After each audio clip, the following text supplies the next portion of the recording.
Let's do this thing. Hello and welcome to ATP Insights, where we cover the most important tech news in Asia. Today's Thursday, the 21st of May, 2026. Let's get right to it. Today is going to be an amazing show. We've got a huge list of incredible guests, beginning with Daren Guo, co-founder at Reap. Will join us to talk about how Reap's payments infrastructure, now inside of Kraken, will help businesses move money, issue cards, and operate globally across fiat, stablecoins, and automated payment systems. Later in the program, we'll be joined by Maté, general partner at Kickstart Ventures, to explore how Kickstart's investment into AI, connectivity, and inclusive innovation will help early-stage startups build sustainable technology businesses that solve real-world problems. Following that, we will welcome Sumit Uttamchandani, Director of Strategic Growth and Partnerships at Pulse ID, to discuss how Pulse's AI-powered loyalty platform helps financial institutions turn customer data into more relevant engagements, stronger retention, and smarter payment experiences. Next, we will talk to Prashanth, co-founder and CTO at Zoven AI, to cover how AI-powered merchant risk intelligence helps banks and fintechs grow faster while reducing fraud, AML exposure, and compliance friction. We'll take a little bit of a break from our guests and talk about what China is calling the first functional underwater AI-powered data center. And then we'll get back to our guest, Alexander Knight, CEO at Whisky Cask Club. We'll talk about how Whisky Cask Club helps investors turn whiskey into a transparent, professionally managed alternative asset. Looking forward to that one as well. And finally, Parikshit, Deshmuk, co-founder at Thesys, will join us to talk about how generative interfaces help businesses turn static software into adaptive, agent-powered AI products.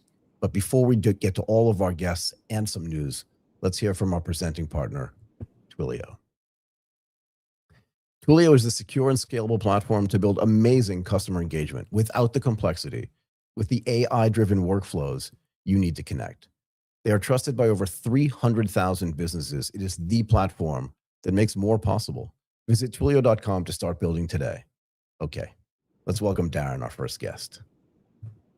Daren, how are you doing today?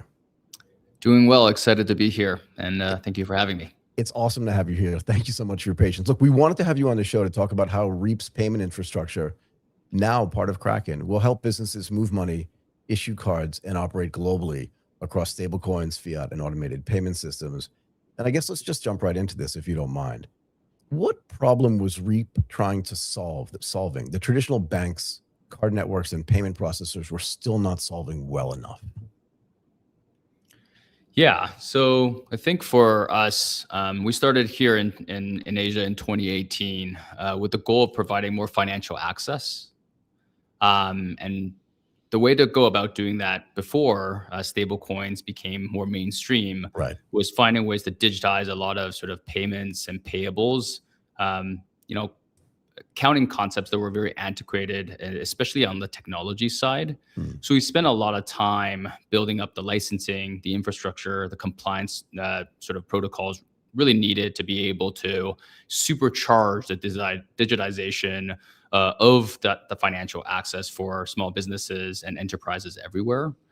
And being in Asia, we also, faced a lot of complexities as it relates to FX and liquidity. And, Hong Kong and Singapore are very much international hubs when it comes to cross-border payments, folks that want to be a part of the international economy in a lot of different ways. Right. So as a result of that, it was a very natural fit for, the development of very novel payment technologies, especially as it relates to, digital ones like stablecoins. So as stablecoins became more mainstream and there was, natural use cases as it relates to cross-border payments and card issuance, we became pioneers working closely with, players like Visa and banks to be able to bring a lot of their sort of network and reach to the modern age. So that's sort of where we are today.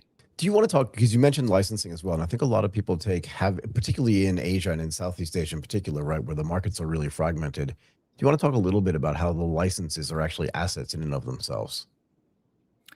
Yeah, so I think when it comes to licenses, they are the precursor for a ton of different capabilities, especially if you want to think about them at scale. And for us, we've always been licensed first, and it's sort of reflected in the partners that we're able to work with banks, card networks, payment processors. These are all folks that have been in financial services for a very long time. And for us, working very closely with them meant that we needed to ensure that our capabilities are also very robust from a licensing perspective. Right. So it's always been a critical component to any of the products and services that we build, and will continue to be as we sort of think about new ways of money movement and money flows through stablecoins, agentic, and things of that nature. Can we talk a little bit about stablecoins, if you don't mind? Sure. So you mentioned like when you first started building stablecoins weren't as mainstream as they are today. But now that I feel like the volume is growing, whether it's just trading volume or actually transaction volume, how does it change the way your business runs, particularly in the way you're serving SMEs, SMBs, and large institutions that want to do cross-border payments? Yeah. So stablecoins offers a faster, cheaper, more transparent solution. But many traditional players really lack the infrastructure to make them operational at scale, right? Right. I think everyone believed and were excited by the concept of it, the ability for money to be programmable, to be available 24/7. But the actual execution, especially as it relates to how it works with existing infrastructure, was not as obvious. And the inefficiencies is exacerbated at the global level, especially when international borders, become very real. And that's very much a problem that's very, quite unique to Asia, given the various currencies that needs to be involved, given Asia's role in international trade and B2B payments in general. So traditional infrastructure wasn't designed really for this programmable money layer, right? Banks, card networks, and payment processors, patch stablecoin compatibility, but they never really thought about it natively the way we have. And we had the luxury of being a startup, being more nimble. So Repo's really built the other way around. We started with stablecoin native settlement as the base layer, and then integrated a lot of the sort of the concepts around Swift and card networks on top thereafter. Right. And this would essentially mean that the businesses that we're working with can move money using stablecoins while staying connected to the existing financial system instead of circumventing it through a single API. Right. Yeah. And So this is really where I think the nexus of both the fiat and the stablecoin side becomes very powerful and very unique. So I'm thinking, you made a really good point, right? And I'm thinking about the infrastructure that I was dealing with when I was at Morgan Stanley and Goldman Sachs, and trying to figure out like where the stablecoin would have fit into that kind of settlement process, regardless of what the product was that we were using. How do you get these big institutions, or even the smaller institutions like SMEs and SMBs, sort of infrastructure ready to be able to handle the stablecoin technology?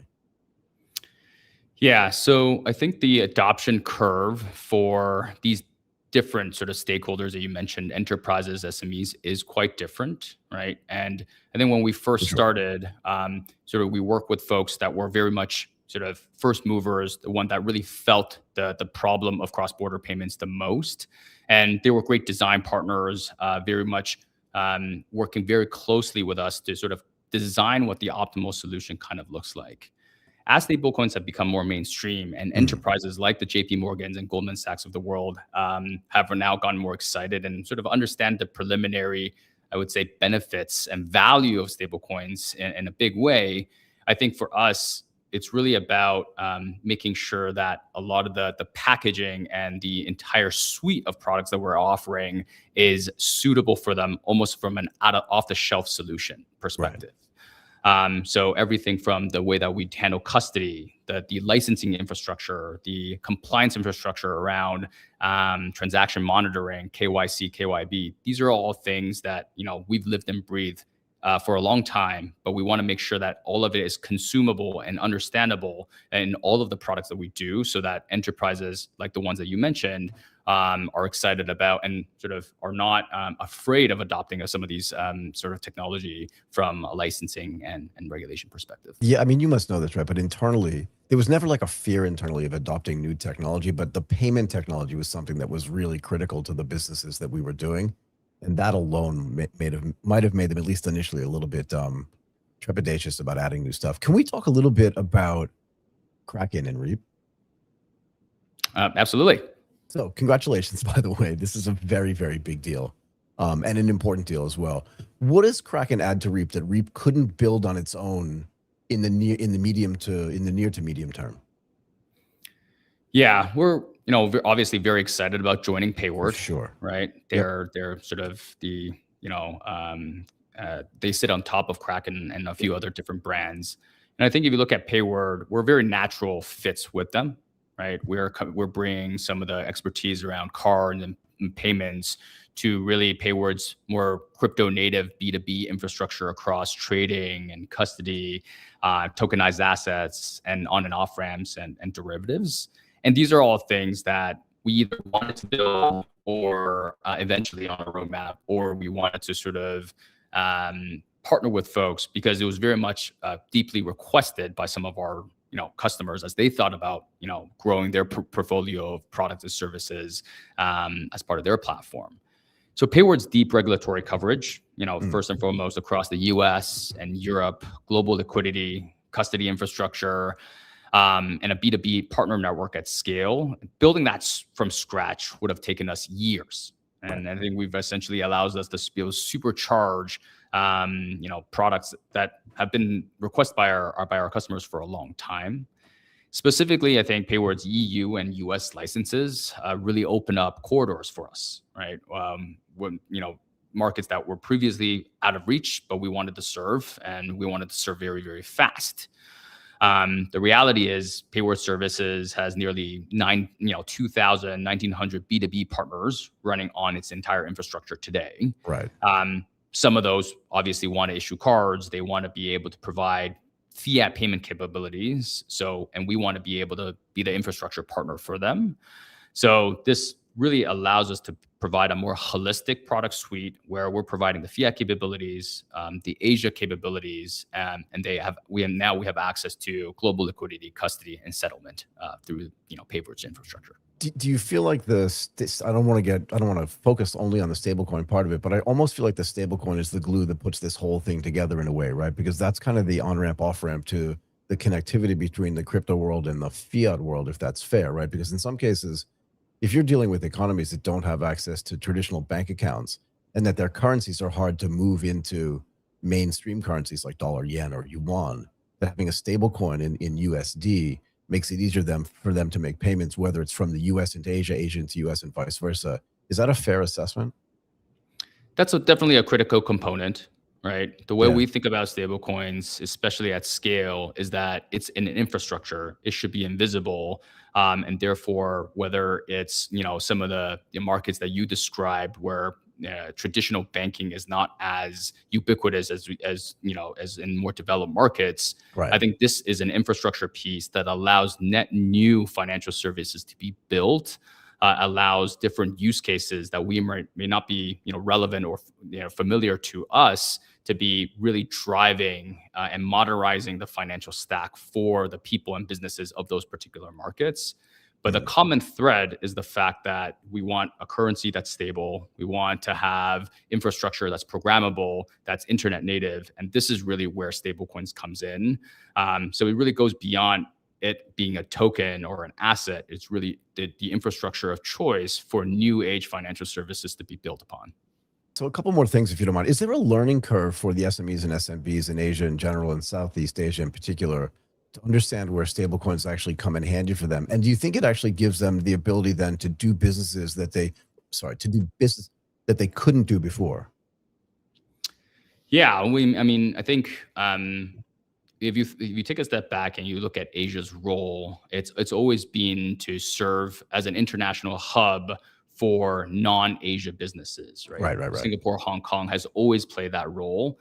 And so, traditionally it's had to deal with multi-currency. It's had to deal with the complexities of FX. And it's always been very difficult. And that's why it made sense to build a global financial platform out of Asia, because it has all of the components that makes that work. But at the same time, it also is very, familiar with all of the problems and complexities and challenges that exist in this part of the world. So because of that, we had direct access to clients that felt this on a daily basis.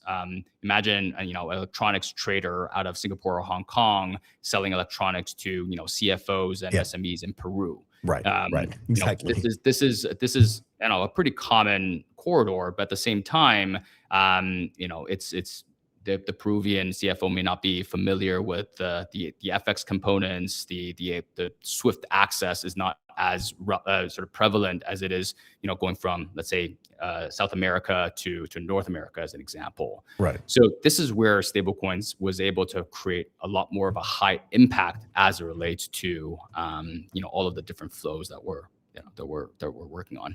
So one more thing, and then I'll let you go. But does this acquisition from Payward, into Reap, kind of suggest that these crypto exchanges are moving from just being like these trading mechanisms into more, I don't know what's the right word, like mature financial infrastructure in a way that we couldn't have consumed or perceived like 3 or 4 years ago? Yeah, I think we see a lot of convergence where the crypto native world and more of the fiat world want to provide capabilities that just serve better financial access and use cases. The specifics around the labeling around crypto exchanges moving into fiat and vice versa, I think is too I would say preliminary to really call out. But at the same time, I think we're seeing a ton of convergence between the two worlds, and it kind of makes sense where you want to tie new age modern investment products with the ability to be able to move money in a more modern way, and adding programmable capabilities on top of that. So I do think that there's a natural and organic sort of partnership and synergies there that we're excited to be a part of. Yeah, one more thing. So I always thought it was a little bit, and again, coming from really traditional finance, like I don't think you can get any more TradFi than Goldman Sachs and Morgan Stanley. But it always, and feel free to make fun of me for this as well, because I do it all the time. But I always felt when DeFi was sort of starting to become part of the nomenclature that there was never going to be just a separate DeFi world and a TradFi world, that those two things were actually going to merge together just to become Fi, if you'll allow me that. Is that something that you also see as well? Yeah, I think there will be different adoptions of use cases depending on which markets that you're in, which segment that you're trying to serve. Like the Goldman Sachs and JP Morgans of the world, as they continue to serve more traditional enterprises, I'm not sure how DeFi they would actually sort of be willing to build into that world. But for more for banking or financial services that serve more emerging markets or the long tail of SMEs that or consumers, I think the DeFi capabilities in of itself is something that I think some of these more traditional TradFi folks would be excited about. Yep. And the last thing I'll say is DeFi as it today is a very, I would say, modern concept, but the idea of owning your own custody, owning your own funds, I think these are all things that I think will continue to proliferate. And what form factor it comes in is still, too, I would say, preliminary to tell. But especially with agentic coming online, there's going to be a ton of decentralized things around financial services and other aspects of money movement that hopefully we can be a part of and sort of continue building out and proliferating. Yeah, so I'm going to make a presumption before I let you go, but I'd love to have you back on. So the next time we talk, I'd love to actually spend some more time talking to you about where you think agentic fits into this entire process. We didn't have a chance to talk about it this time, but this is something that's very, very quickly developing. And I do agree with you. It's going to be hard to understand like what that convergence actually means, but I do think those things are going to continue to converge. And I do think we're at early stages of this. Anyway, I really want to thank you, Daren, for taking the time and coming to do this with us today. And we'd love to have you on again. Definitely to dig into some of this agentic stuff, because I think that that's going to be a huge conversation going forward. Yeah, next time we come on, it's going to be a big thing. So I'm excited to have a conversation about it. Thank you so much, Daren. Appreciate you having me.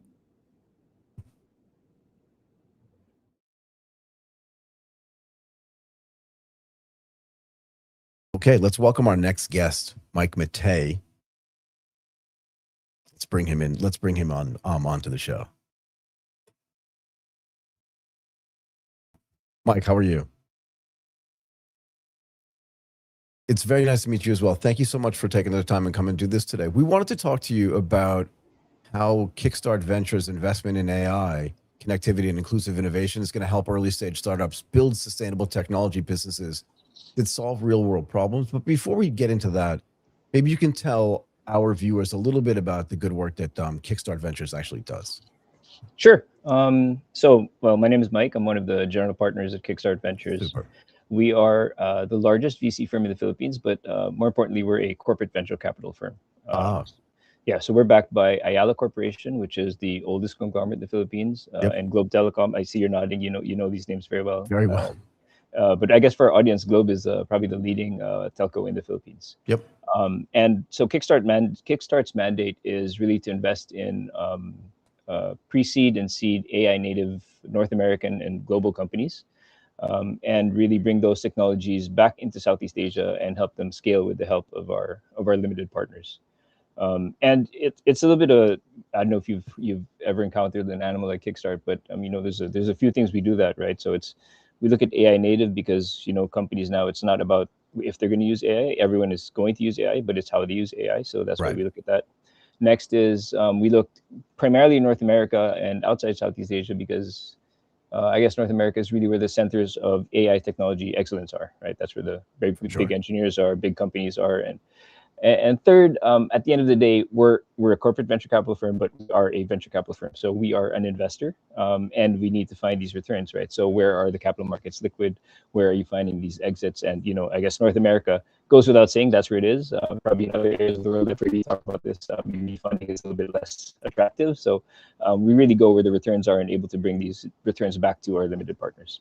Yeah, I mean, if you just do a little bit of like back out the napkin calculations, if OpenAI, which is pretty AI native, is raising $122 billion. That's pretty liquid. And that's very liquid, right? Yeah. Very liquid. Yeah, super liquid. I would call that liquidity at scale. And also, again, Anthropic, if they're raising $30 billion every few months, that's also very liquid, particularly if their valuation is 900 billion or almost $1 trillion. Yeah, almost a trillion. Yeah. Almost $1 trillion. So fair enough. It seems like a good strategy to me. How are you identifying these companies? If are you based in the Philippines? Yes, we are based in the Philippines. So how do you do this from the other side of the world? Do you know what I mean? Like, how do you get enough information? How do you get enough data? How do you get enough connectivity so that if you want to invest in these companies, particularly in the earliest stages, right? How do you get into these deals from far away? And then how do you identify which are the most promising AI infrastructure plays, kind of away from the big names like OpenAI and Anthropic, because they're no longer seed investments. I would even suggest to you that those are like nation state style, industrial style investments, if that makes sense. Yeah, I think so the big foundation models, they're probably not anymore early stage venture, right? Not at all. That's where we play. So that's very different. And I get this question asked to me all the time. We're a little like I guess 20-person outfit in the Philippines, and we're able to invest like globally and look at these companies, right? That otherwise, would not normally be seen by our corporate partners, our limited partners. And I do have a story before I get into how we can do this, right? So we for example, we have very good relationships with government. So Canadian government, for example, brings us there to Canada to talk to and look at startups because we've been investing there for a while. And when we went to Canada, so the people there said, oh, normally when Filipinos go to Canada, they ask for money. But we are like one of the first Filipino entities to go to Canada, and we're like, we want to give you more money. So they found it very funny. So that's a little bit about our flavor on I got it. Why we look abroad, right? And we can can I interrupt you for a second? So this is one of the reasons actually why we do this show. This is one of the reasons why we started this show, because, and again, just humor me here for a second, right? Yeah. And that is the perception of the sort of economic development, whether it's in the Philippines and the Ayala Group, which is gigantic, right? And throws off a lot of free cash flow, enough to fund a CVC at scale. And Indonesia and Malaysia and Singapore and Vietnam and Thailand, that the perception we have here locally is very different than the one they have globally. And that's why one of the reasons why we do this is because we want people to know that when you go to Canada or go to the United States, you're not asking them for money. You're asking to give them money to invest in some of their best companies. Yeah. Sorry, go ahead. Yeah, no. So literally, that's our story. We go there and we say, here, not take our money, but we want to invest our money in these companies that are headquartered in your countries. And in exchange, this is actually going to go back to your question on how we do it. Is in exchange, we have this superpower where we have this very giant corporate network throughout Southeast Asia that is really willing and able to help you scale in Southeast Asia. And this it's a massive distribution channel. Gcash, for example, has 90 million users. Globe has 60 million users. It's just a very, very massive channel that these portfolio companies abroad would not otherwise have access to if it weren't for this little entity outfit in the Philippines investing. Let's not say little. Let's not do that again.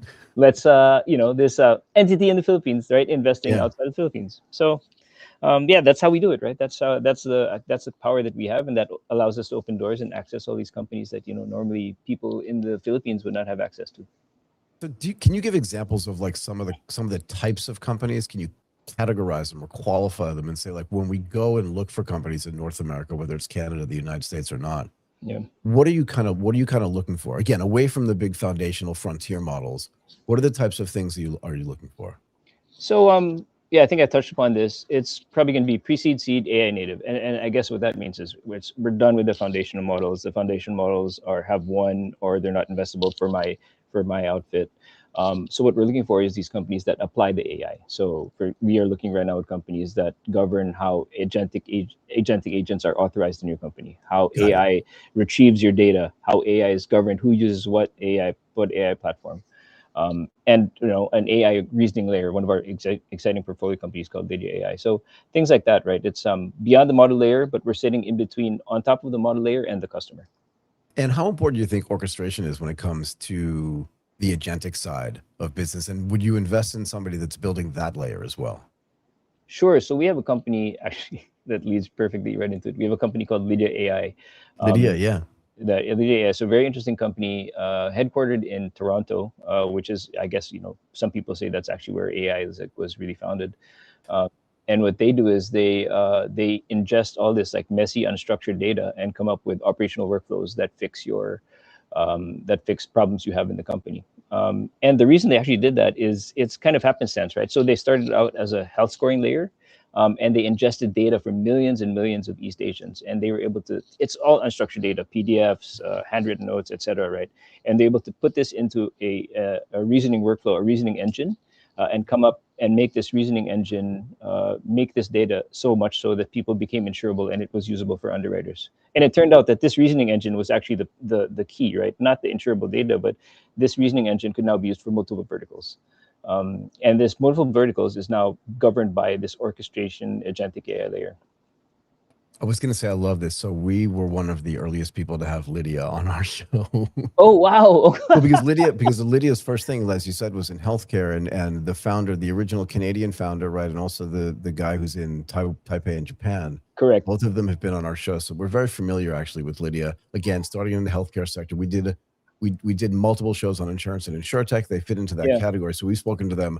Oh God, I don't know, 3 or 4 years ago. So congratulations on that. And it always seemed to me.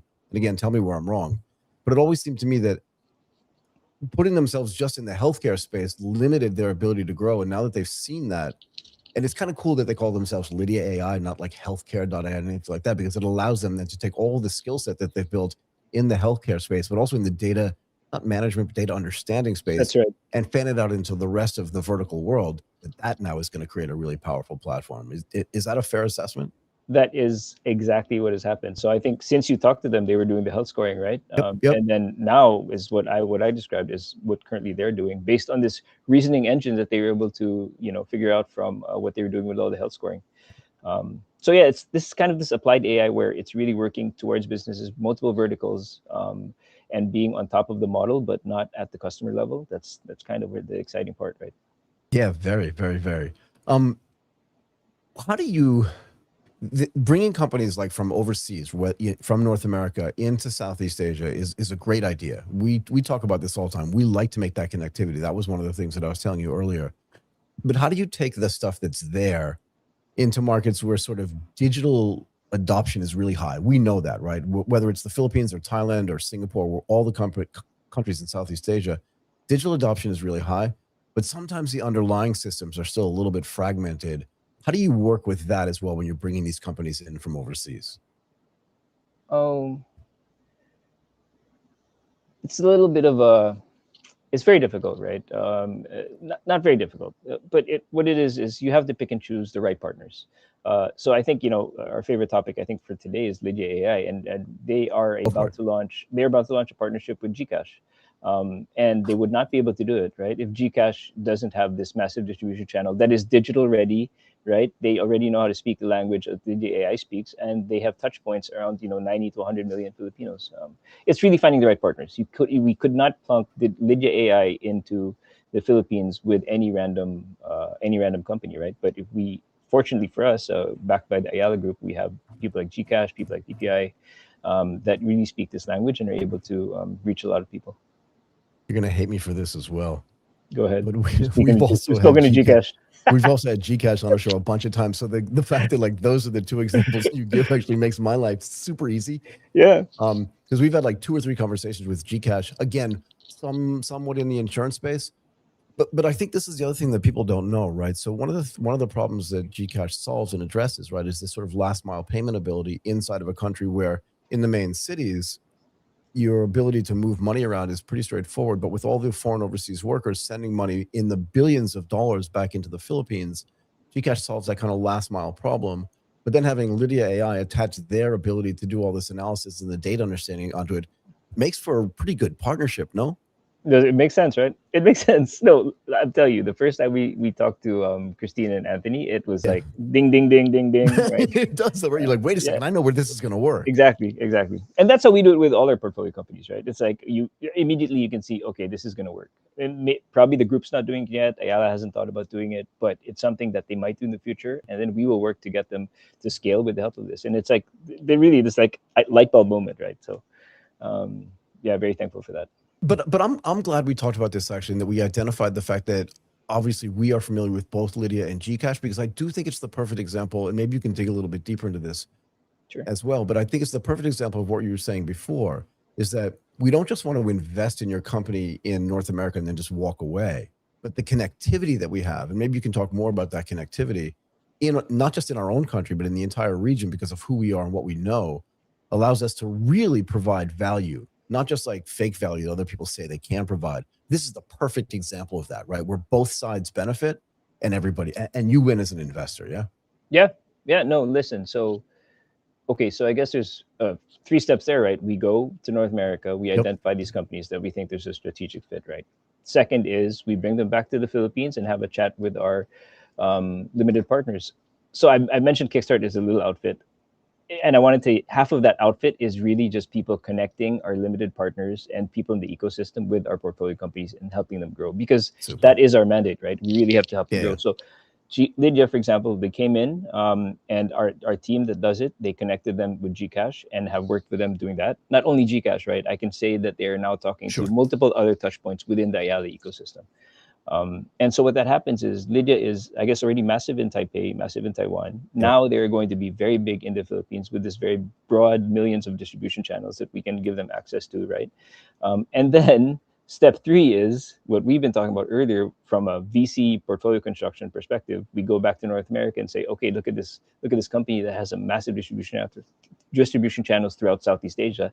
Now, does it look investable to later stage Series B, Series C investors, right?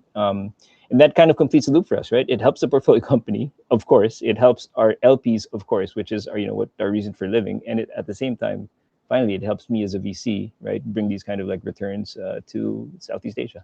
It's like the perfect trifecta. One more thing, and then I let you go. Where do you see venture capital in this region, particularly from your perspective, playing a role in female founder adoption and success in technology? Oh, that is very interesting. I actually have a view on that. I think, the Philippines is, if you had to ask, so I guess female founder adoption, I don't want to generalize, but I would say it's, people's rooted conceptions about women, right? Whatever they think about women. But if you ask about the Philippines is potentially a very, very matriarchal society. And I think Filipino VCs are, compared to maybe other VCs that have different views, naturally predisposed to be respectful of women and acknowledge that they have a lot of power and they have the ability to make these big companies. We've had probably one of the first Philippine presidents. We had two already. Yep. My firm Kickstart, we're led by an amazing woman, Minette Navarrete. I personally am led by an amazing woman, my wife. I'm glad you said it, right? Because you're there, you're in country, you can say it. Like, my perception of the Philippines is that it is matriarchal and not patriarchal. So I'm glad you said it, because if it comes from me, it's kind of hollow, but coming from you, I think it's really substantial. And I think it does make a really good point, because if that's the way society is structured, then your ability to see, again, the value in female founders is just way far ahead of everybody else. Yeah, that's very true. It's like you're negative. There is no negative predisposition. In fact, you're none probably at all. positively predisposed. Right. Okay. That was awesome. You have to come back on the show. I really appreciate your time today. Really great conversation. And I love the fact that this that we both, that I knew Lydia. You said Lydia. Yeah. I'm like, I know Christina and Anthony. I know these people. And we've done a lot of work with Gcash as well. So that was really great. I really appreciate your time. Thank you so much for doing this, Mike. You have to Thank come you, back. Michael. Yeah, no, let's come back on with the Lydia folks and let's see how they're doing. Absolutely. Happy to have them on too. Okay, thanks, Michael. Okay, Very thank nice you. meeting you. Thank you. You as well. Okay, let's welcome our next guest.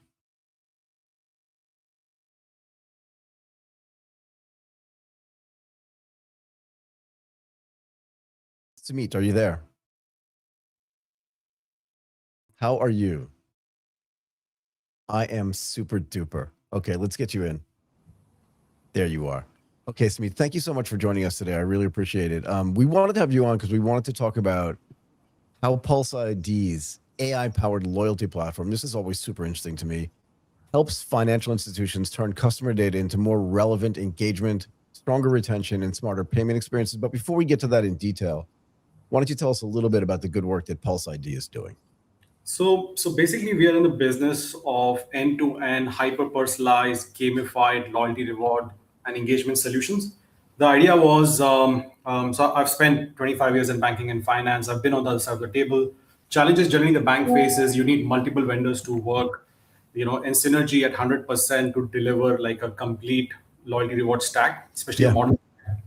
And that was a huge challenge.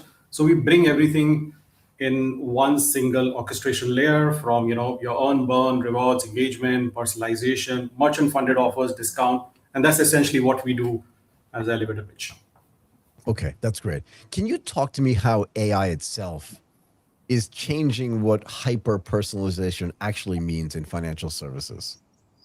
Sure, Michael. I think the real shift is that personalization is moving from static segmentation to real-time customer moments. Now, for years, bank looked at customers through labels. I mean, you could have been a credit card customer, a mortgage customer, a priority banking customer. Yep. The problem is that those views were often disconnected, right? And AI changes that, because now we can process signals from multiple sources at scale. It can look at product holdings, saving patterns, travel intent, etc., and build very curated engagement journeys. And this happens through frameworks like RFM, recency, frequency, and monetary value. Yep. I think the whole idea behind where this is headed is that it's not about who spends the most. It's about understanding who's active, who's drifting, what are the moments they are in. But I still think one more bigger shift I'm seeing out of this is that this kind of personalization is no longer for high net worth customers with a relationship manager. Now AI is giving tools to banks and the ability that they can bring this level of minute understanding to every customer in their portfolio. Right, because the costs have come down so much to provide that personalization. How important is either data fragmentation or data consolidation, and maybe clean data, in the ability for Pulse ID and your sort of financial services partners to be able to provide that hyper personalization, in the sense that if the data is siloed per se, at some level it needs to be, I guess, data laked or data combined, so that they can then do cross-selling across different things and still maintain the level of loyalty that they want. Yeah. Absolutely. I think you would bring a very interesting point, right? And something that comes up almost in every conversation with the large tier one in the region. Idea is to first, of course, consolidate and bring all that data from different sources. Yeah. I'm sure you know that sometimes it's a challenge, the quality of data, where it sits, so to bring that, clean that data, and then align it with a loyalty reward engagement platform or a framework. So that's probably the stage one. There are other couple of filters that happen throughout the route, right? So stripping PI data if you're going to use AI or any other one, using local rags, for example. So there are many other layers to, depending on what we're trying to achieve, how deep is that personalization? It goes through a couple of cycles to get where it needs to go. What is the importance of the gamification as well? That was something that you mentioned right along with the personalization. And is the gamification part of this new, or is this something that's been done before, but just artificial intelligence makes it more sort of superpowered? So I think generally, the way most of the legacy, loyalty programs use gamification today is spin the wheel, scratch and win. Very annoying, very boring. Now, but if you use AI and you start personalizing, now it looks at which game does Michael engage with, what time, which channel, what kind of rewards does he use. So basically, we try and build intelligence behind everything we do. So gamification is one of them. I think it's a very important tool. It works pretty well if it's used at the right time, right channel, with right intent. It does bring back change in behavior that we're trying to promote. Is there a way for the loyalty program itself to change or to adapt the user's behavior, particularly if you're giving them sort of personalized rewards? Do you know what I mean? And is that something that is a goal of the company, to be able to sort of change people's behavior and then make them more loyal as a result of that? Absolutely right. So I'll take a step back, right? So the main core idea is to align loyalty reward KPIs with the bank or enterprise's KPIs, right? That's the biggest thing that we try to bridge the gap between. So it's not an independent cost center, but it's actually working towards the same KPI, right? Now that can be done a number of ways. So depending on how much data we have, how much of personalization, is the entity or program owner comfortable with, we can actually curate the kind of offers, the kind of benefits, discount, the kind of loyalty spend a particular segment or customer gets, right? So all of that could be now automated through using large language models. So one of the issues that loyalty programs have is that, and I ask this all the time, but I'm curious what your opinion is on this, is that those rewards or discounts or whatever they are sit on a bank's balance sheet as a liability, right? And how does AI or personalization or gamification sort of enhance the ability for those rewards to get used and then hence taken off the balance sheet, so it doesn't become this sort of expensive liability that's just sitting there, and now it's more of this sort of strategic engagement platform as opposed to just an expensive liability? Correct. No, I think, again, fairly good question, right? And thank you. Here's what we do. Like normally, we would probably try and introduce more merchant-funded offers, discounts, or strategic partnerships, co-branding into the program. So this eliminates probably a decent percentage of that points liability that sits on a book, and the remaining has to be managed properly, right? Of course, a good program has rules in, like what was the expiry date on these rewards. What kind of behavior are we trying to change with these points? How are we measuring that? What actions are we taking to engage with customers? So if all of them work in silo, they don't work. But if they all are put through an LLM AI, which is looking at this daily as a dashboard, understanding what lever changes what behavior, it can be managed much better. And that's what we are doing behind the lines on the platform. Do you feel like a platform like Pulse ID will now allow smaller institutions, in particular like SMEs and SMBs, to sort of have this democratized access to loyalty programs, a guy with 1 or 2 coffee shops as opposed to a big airline, in the sense that because the compute is getting less expensive per se, correct, that now it allows more people to have more loyalty programs where it was not possible before. And then on top of that, the personalization and gamification makes it more used there. So the business just increases naturally anyway. Absolutely. So that's where we are rolling on to, right? So the way we've structured the whole system today is, on one end, we have large tier 1, banks, telcos, aviation, oil and gas, etc. Right. But the other end is SME merchants, right? So merchants participate in the program. This essentially becomes our content layer. So basically, how do we bring more eyeballs to their products and services is then use that product or service at a merchant funded discount in the program. The program wins because it's merchant funded. customer wins because it's discounted, merchant wins because he's getting new eyeballs, right? So it's a whole ecosystem that actually works together in Harvey. Is there a way to innovate on the reward side, right?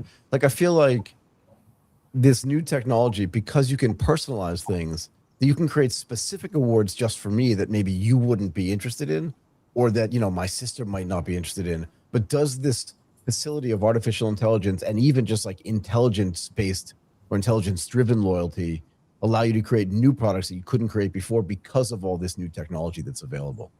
We could, right? And maybe let me give you an example which will Please. make it easier, right? So let's assume, Michael enjoys Starbucks every or a coffee every morning. I do. This is why I think about this, because I go to the same coffee shop every single day. And they don't have a loyalty program. There you go, right? So this example will resonate with you. So there are a couple of things, I, as your program manager or bank, could do. One is that I realize that transaction on that merchant or that category, and I can start rewarding you more for that, saying that we know you like coffee. After the third, fourth one is on us, or automatically just give you cash back on it. So there are multiple ways, invisible loyalty or more visible loyalty, depending on what approach I'm after. The other option is that I could have a merchant acquisition team who sits in the background and understands that these are the top 10, merchant categories our customers are spending in. Let's go and proactively get merchant funded offers, discounts for them, and then tie up with those merchants, in this case, that coffee shop, right? So there are a couple of things that can happen. And this is all possible because all that data gets consolidated, easily available on a dashboard with recommendation on next best action, which is the beautiful, end result of using LLMs. Right. And then that's the way the whole program gets more valuable. So how long have you, as Pulse ID, how long have you been using the facility of LLMs, into your loyalty program and technology stack? And maybe if you back up a little bit, just think like, what was your first experience with it, and how did it change the way, as a firm, you thought about the way to serve and access loyalty programs for your clients? Sure. So we've been in loyalty rewards for last 10 years, but I think the last 4 or 5 years is when we started seeing, AI generally move from theory to actually, something that can be executed and practically used. I think the last 24 months has been parabolic in terms of how we have updated our tech stack with, chat with data, hyper personalized way to even manage the platform in the background, where you have a loyalty agent or manager sitting and helping you define loyalty rules, look at how the program is performing. So not only the front end towards the customers, but even the back end. And I really see that growing by double digits as we move along, because technology is getting easier, it's getting much sharper, and now enterprises are getting much more open to especially the tier 1 enterprises, which would probably shy away before, are now moving into using these new LLM models. Did it change the mindset that you had internally as a company when you saw this stuff come in? And as the models improve as well, is there a way for the whole experience of the loyalty program to improve too? Absolutely right. I think loyalty, rewards, or engagement in general is probably one of the best use cases for LLM. How you can actually personalize and engage better, understand customer needs better, start how will they react in next week, 10 days, etc. I think that's probably one of the biggest use cases overall in general from AI, right? So I think this is a perfect fit for loyalty rewards in industry or vertical as a whole, using LLM models. And I'm sure almost every loyalty manager is either experimenting, testing, or at least thinking about how can they leverage LLMs and AI within the program. What kind of signals do you get from customers when they actually use the loyalty programs themselves, right? So you understand like which products, which rewards, which discounts that they actually appreciate the most. And then you take that data back internally. And does that allow you then to serve better loyalty, again, using the artificial intelligence and the LLMs that give you the ability to analyze this data much more quickly than you could before, and then serve that back to either similar cohorts or even back to the same person, because you know that over time that's the stuff they like the best? It is, right. And this is where it gets very interesting. So today we have capabilities to absorb not only transactional behavior, which in all honesty, most legacy loyalty programs did well, but now we can ingest a lot of behavior data, right? you opening your app, how long before you uninstall your app if you have not engaged for how many days, right? So we can track so many different things now, and we can predict what cohort or micro segment do you belong to, and how do we improve you, or what iterations we need to run to bring you from a customer who's at risk or hibernating to become, say, a loyal or a champion. So these things can happen pretty fast and almost in the background automatically using LLMs and AI. And the beauty is that the more data it gets to train and the more outcomes it gets to see, it just gets better and more efficient. Right. So that's the other thing I was going to ask you is that does all of this new technology, particularly in the last like 3 or 4 years, as you were mentioning, not just change the way you interact with your clients and potential clients, but also the way you interact with your own data internally? Has it required some amount of, I wouldn't say reorganization, but just a re-understanding of how you serve and save your own data and then use that data to analyze using the new artificial intelligence tools? We do, right? And I think it's probably true to some extent for more or less, majority of the fintechs out there. We are really adopting fast, learn fast, fail fast, right? So the idea is to see how or what value this new capability can bring in every aspect, right? So in operations, it could be, how do we manage, merchant renewals, negotiations? How do we reach out to merchants? So today we have content over 100 plus countries. We are reaching out to merchants who primarily don't speak English as their language. So yeah, there's so many unique ways to actually do this now. Use this. So everything from operationally to at the back end on development and bringing the platform live, to even configuring the platform from an admin point of view to the end customer, right? So I think all 4 verticals are touched quite a bit with AI and LLM. Do you find that there's a different interaction between the fintechs, which almost by definition are younger companies? I won't even call them startups, but they're younger companies, that your interactions with them, particularly in their ability to use their tech stack to employ this new technology for rewards, is different than it is for established financial or incumbent financial institutions because of maybe some of the, what's the right word, the legacy systems that they have in place? Do you see different types of interactions? Yes, I do, right? And that's probably safe to assume across not only our customer side, but our partner and our competitor side, right? So there is legacy software or legacy solutions out there, very difficult to maybe adopt into new technology, new stack, because of how they were built and when they were built. So there is a challenge, but in most cases, I'm seeing people more or less abandon very legacy tech for more newer solutions, because I think it's difficult to upgrade and improve. Of course, if you look at large enterprises like a tier 1, there are things that have a very different life cycle. Let's take a bank, core banking solution, very different life cycle from a loyalty solution, or even a card management solution, or a payment gateway, etc. So there are different life cycles that those solutions or those technologies go through. But I see that change where possible. They try to adopt add-ons, plugins, MCPs now, APIs, middleware to modernize the tech. But in most cases, it looks like legacy has to be completely replaced, because it's just built with a different mindset, right? So very difficult to adopt to how LLM or AIs can actually leverage their full capacity. Okay, one more thing before I let you go. Where is the relationship between artificial intelligence, customer data, even the PI stuff that you were talking about before, and financial institutions headed? I think yeah, just to circle back on that very important point, I think we're moving into an era of agentic enterprise. So this is where basically AI moves, like we were talking about, from theory to execution. And then if we stick to financial services as our core sector, trust is the most important thing here, right? So yeah, for sure. Yeah, the banks cannot allow an AI to casually roam across sensitive data.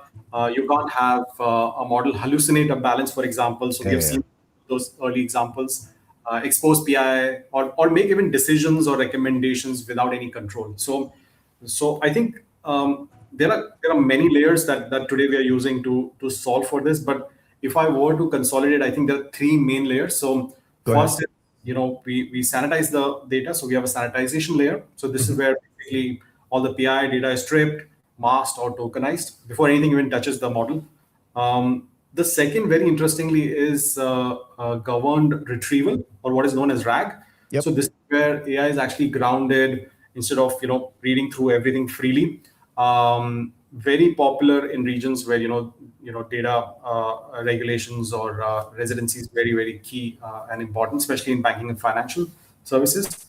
I think the third one is the overall infrastructure itself right now, and this is very dependent on the appetite. So whether we're talking to a tier 3 bank, fintech, neo-digital bank, tier 1 bank, what kind of regulatory requirements do they have? So this could be either an enterprise SaaS, a private cloud, on-prem deployment. So if that flexibility is built into the platform, these three layers actually really help deliver a solution that makes banking much more invisible and intelligence. I think the bank of the future almost is like an organ in your financial life. So it's invisible and it's constantly working in the background. So that's basically how I see this being delivered in a summary.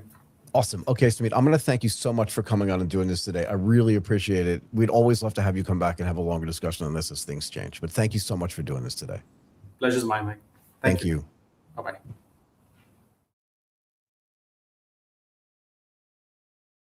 Okay, let's welcome our next guest in, a co-founder and CTO at Zoven AI. Prashanth, how are you? I am super duper. It's good to have you here. Thank you for having me here. It's my complete pleasure. Look, we wanted to have you on the show because we wanted to talk about how AI-powered merchant risk intelligence helps banks and fintechs grow faster, while also reducing fraud, AML exposure, and compliance friction. But before we get to that in detail, why don't you talk to us a little bit about Zoven AI? Yeah, it's actually pretty simple. What we do is we help banks and payment companies figure out who they're actually doing business with and not what they've actually given on paper. What does that mean? Yeah. So what happens is when your banks and payment companies, they onboard merchants and they need to figure out whether they're a scam or are they legit, are they laundering front. Yeah. And right now, this is a very slow and manual process, and there are a lot of rules that they go through. It's a checklist, and that doesn't actually capture what business are they doing, because that only comes up later when they're doing transactions, and it shows up in the behavior later. So they're disguised as someone else when getting onboarded, and what they actually do later is very different from what they said they would do as part of onboarding. So why has merchant risk? Because it was something I never thought about. When I look at all these big platforms that are onboarding merchants, to be fair, because I'm not involved in it on a day-to-day basis, I never thought like, oh, there's risk in bringing on these merchants. But at some level, if you're bringing them on at scale, it's going to be difficult to figure out. You're right. Like, particularly if you're doing embedded payments. Yeah. And on like, I wouldn't say instant, but almost instant onboarding. Yeah. Why has it become so hard to manage as the fintechs and banks are doing this? Yeah, so that's actually one of the problems. It's a good thing that they're able to onboard merchants very fast in seconds, but the fraud also moves as fast. And it's good for the fraudulent merchants because the number of checks that get run as part of onboarding becomes less and lesser, and it's all been rule-based so far. And the moment you implement a rule or you add a rule to your system, it's already aged. Yeah. The fraudsters already know your book, your playbook. They know what rules are present, and then they keep evolving. And with AI, this has become much easier to run a fraud at scale. So where does AI come in handy here? Because traditional know your business and merchant onboarding process break down. Like where do they break down if it's traditional without the AI? Because if you're, like you said, assessing thousands of these online and offline merchants so quickly, where does AI come in and help this out? Yeah. So the way that AI helps is it figures out the patterns in real time. It gets all of this data and is able to look at all the different transactions that happen. There are hundreds of different variables in which you need to look at to be able to figure out whether this is a fraudulent transaction or a legit transaction. And it's not a single transaction, right? You have to look at different mule networks a lot of different merchants and a lot of different customers, and they both work together to do a lot of money laundering and fraudulent transactions. So being able to look at this entire picture in real time, that's where AI helps. Okay. So how can I ask this the right way? How should banks and fintechs think about merchant risks, not just as like a one-time approval thing, but more as like a life cycle problem? Do you know what I mean? Because you could literally onboard a merchant. It could look legitimate. It could be fine. Yeah. And they do that on purpose. But then at some point they start moving into this sort of gray or scammy area where they're trying to do fraud, because now that they've been approved, they feel like, now I have free reign. Do you know what I mean? So how do you look at this more of a life cycle problem as opposed to a one-time approval decision? Yeah. So merchant fraud always needs to be looked at as part of onboarding and as an ongoing monitoring as well. The moment they get onboarded is when they actually start doing fraud. So it has to be a continuous process of monitoring, ensuring that every transaction goes through a AI-based rule system where it's not a static rule, but the rules also keep evolving based on the kind of merchants that have been onboarded onto that bank and the kind of transactions that are flowing through the bank. So this happens on a continuous process and on every transaction that flows through. So is the artificial intelligence learning? Like, is it always on and always watching? Yeah. We don't have to get to the agentic side of it yet, but is it always watching and learning across the thousands and maybe in some cases millions of merchants that are on the platform and looking for anomalies and stuff like that? And if it's learning, does it update that list of things that it's looking at to try to determine, oh, is this moving into a fraudulent area as opposed to before when it was doing legitimate stuff? That's exactly right. That's exactly what happens. And there are a lot of different patterns that emerge for different types of merchants as well, right? For gaming, there's different kinds of transactions that happen. For e-commerce, there's different set of transactions that happen and so on. Yep. So AI figures out the category, the merchant information that was given during onboarding, and figures out whether they are in disguise. Are the payments being done are very different from what they've said they're going to be doing as part of onboarding. So this happens. Right. What kind of human, not intervention, but sort of human, what's the right word I'm looking at? What kind of human monitoring has to take place so that you don't get false positives? Do you know what I mean? Because the worst thing that could possibly happen to a merchant is they could put into a category of like fraud and stuff like that. Yeah. And they're not actually committing fraud. But for some reason, it falls into this sort of pattern matching of, and the artificial intelligence thinks so. And I presume that at some agentic level, it gets shut down. And then they have to make a claim and try to fix this thing. How do you look at that thing, and how are humans involved in it, or other agents that say are like superpower agents that look at this stuff to disintermediate that? I think that's actually the most important part in the AI world right now in finance. So right now AI is being used in finance for summarizing details, collecting documents, scraping, and so on. But the actual use of agentic AI lies in the actual investigation and being able to take decisions. Now, you're right. There is a lot of trust issues in when an AI makes a decision. So it's just as important for the AI to be able to tell, hey, I'm not very confident about this. So please escalate this to a human reviewer. Right? But then, so how hard is it though for the humans to keep up with this, right? Because again, if the AI is doing this in real time, and because in the old days when I was sitting on a trading desk, it was kind of hard to look at thousands of clients at one time, right? You kind of had to see like little patterns on your own and analyze it and raise it to maybe the compliance department and stuff like that. But what are they looking at? What are some of the signals that matter the most to a human when they're looking at the merchant risk across, remember I said a life cycle, whether it's onboarding or transaction behavior or even money laundering and stuff like that?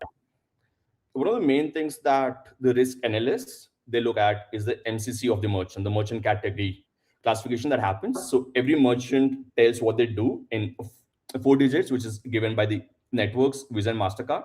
Yep. And a human actually checks whether the merchant category code of the merchant matches the kind of transactions that have been flagged. Now, what AI does is it comes up with all the grunt work. It does all the investigation. It figures out all of these are the transactions that are not matching. And these are the patterns that it does match because of why it could be a potential fraud.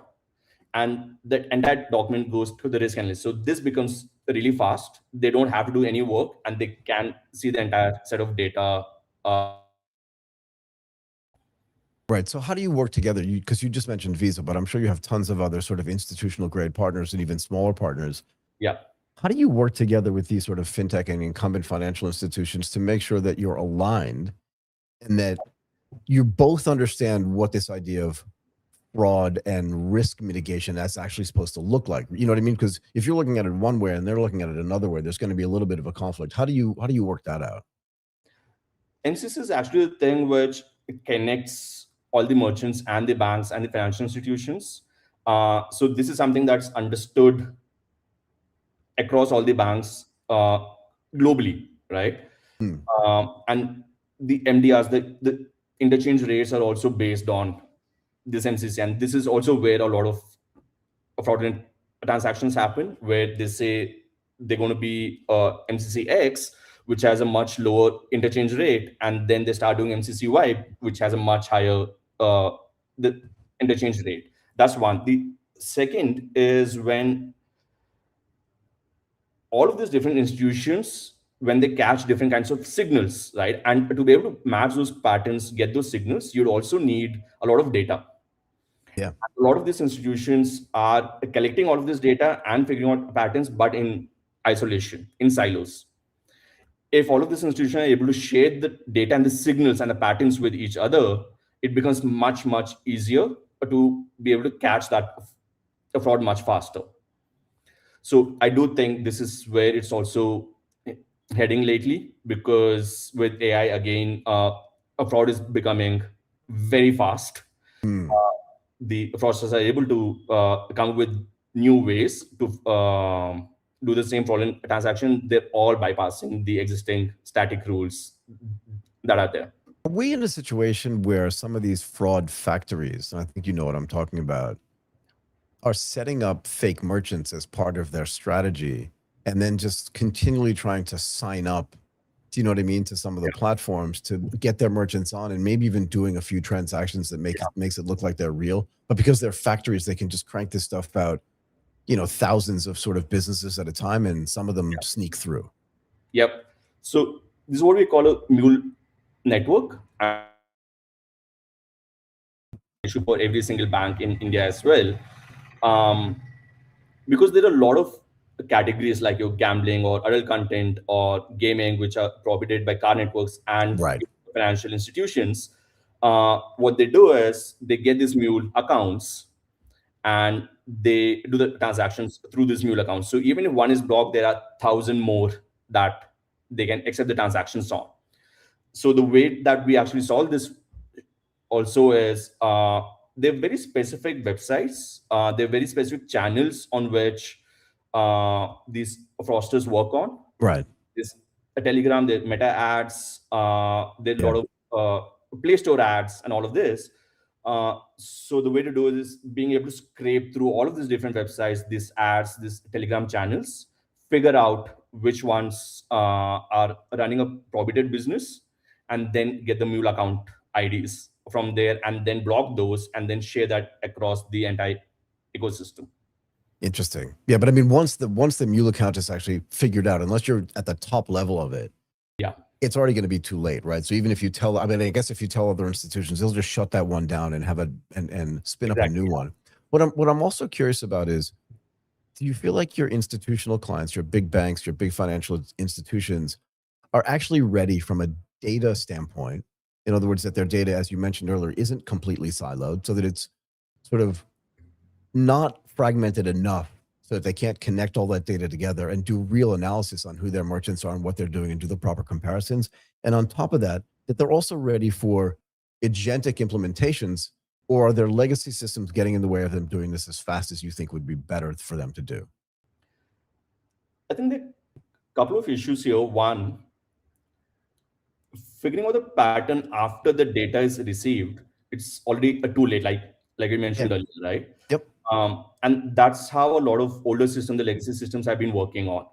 We train models based on the data that we already have, and then a month later is when we figure out, hey, there's this kind of fraud running, and I think that's way too late. Yeah, for sure. Yeah, and this has to happen in real time always, and which means that you generate those rules in a dynamic fashion, and they get executed on every transaction that happens. Right. Second, if the banks actually want to implement all of this, there's a lot of regulation issues right now. Yeah. Because of the trust, and the trust will be built if the AI can actually say, hey, I'm not confident about this. Right? Yes. It's as important as being able to catch fraud. Right. The moment it says, hey, yes or no, a 0 or 1 is when you cannot trust it. Mm-mm. If it's able to say, hey, it's not 0 and 1, there might be an issue, I'm not sure about it, I need help, is when you're able to trust it. And the regulatory institutions are not yet designed for this system. And I think it's going to take a bit of time for everyone to fully trust AI.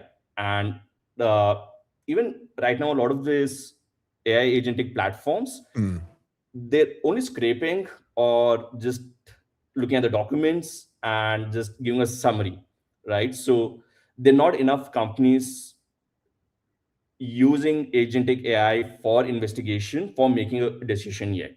Right. So the regulatory bodies also need more information, more data to be able to have a good framework in place before banks can start using it thoroughly. Yeah. So this is the feedback that I'm getting across the board, and that is that some of the largest institutions, whether they're even in the US, in the West, or in India, or in Singapore, wherever, that they're not ready yet to implement all this stuff because the legacy systems that they have in place are not ready for all of this real-time, like massive throughput, because an agent can do something at scale that a human can't do. Yeah. And most of these systems were built for human interaction and not agent interaction. Is that fair? Yep, that is. But luckily, a lot of them are changing the designs now. I think we'll be there in a year where agents would be the primary customer for a lot of these tools. Oh, I would think so completely. I mean, look, we were working with Salesforce last week, and one of the things that, they talk about the agentic enterprise, and they rebuilt their entire system so that it is agent friendly, right? So every service that they have is accessible by an API, and everything is MCP compliant as well. And it's going to take, I think, some other big institutions to get to the point where all of that is true for them as well. And I think it's just going to make tests are going to be okay, but implementation and execution are going to be harder. That was the only thing that I want to know. And I feel like I have that right. Yeah. That is right. Yeah. So how does the implementation of AI change the quality of the risk assessment? In other words, does it actually make it better, or does it just make it faster? It makes it better in two ways. One, like you said, it's faster. The second, when a human is involved, there are always going to be issues. There are always going to be errors. Yeah. And you're always going to have a maker checker, right? Like you always want one more person to review every single thing. Fair enough. We discussed this earlier as well, that if a good merchant has been tagged as fraudulent, it's very bad for the bank as a business. It's very bad business for the bank. Yeah, exactly. You don't want to do that. And human errors are more common than we think. How do financial institutions, because they want the more clients they have, the better off they are. I mean, at some level, right? All things being equal, the more clients, the more merchants they have on their platform, the better they are. Yep. But how do they balance this idea of faster merchant growth with this need to stop bad actors before they create sort of reputational financial damage? Because to be fair, the financial institutions do suffer if there's even like 2 or 3 people on their platform doing fraud, right? Yeah. How do they balance that? Because everybody wants to grow, but nobody wants to be involved with the fraud, yeah? Yeah. The only way to do this is to be able to run the risk checks much faster, and being able to catch the risk checks, the fraud checks need to catch up with the speed of onboarding. And I think that was very, very hard until last year. Got it. Because there's so many static rules and so much of manual work involved, and that was really hard. But now so much faster, and we are able to catch up with the onboarding speed, and without worrying about are we letting through any bad merchants, or if there are any false positives. So how did this whole thing change because agentic AI itself is actually quite new, yeah? Yeah. So how did everything change internally at Zoven when you said, okay, now we have access to all these agentic tools, we have access to all these orchestration layers and all these harnesses? Yeah. How did what you guys do change internally that you now sell on to your customers as well? And then how do you convince the clients that you're working with that this agentic addition onto the other services that you have actually makes things better for them or easier for them? Yeah. So for us, the way it changed was, so every bank or a payment company, they always have a playbook, an SOP, where they figure out, or they tell you exactly how to catch a fraud, what kind of merchants should not go through, what kind of transactions should not go through, what are the things that they're wary of. These are absolutely no, these are maybe yes, and so on. And every financial institution has this. One of the bigger problems is, one of the bigger problems where the banks are not adopting new tools is that they do not want to change the entire process. They have hundreds of risk analysts working already, trained on these SOPs, on these playbooks, and they don't want to retrain and figure out how do you work with AI now. So what we're able to do now is have agents which are able to read those SOPs, those playbooks, and build a workflow exactly how the playbook mentions. And we built all the internal tooling, the functions, all the tool calling, all of those building blocks are in place. Now the agent just reads that SOP, which is uploaded on a dashboard, and converts that to an automated workflow without them doing anything. Got it. Look, I'm super curious, and I'll let you go after this. But yesterday I was kind of mucking around on X, and one of my favorite guys to follow, Aaron Levie, said that token costs are going to become a dominant enterprise topic. Yeah.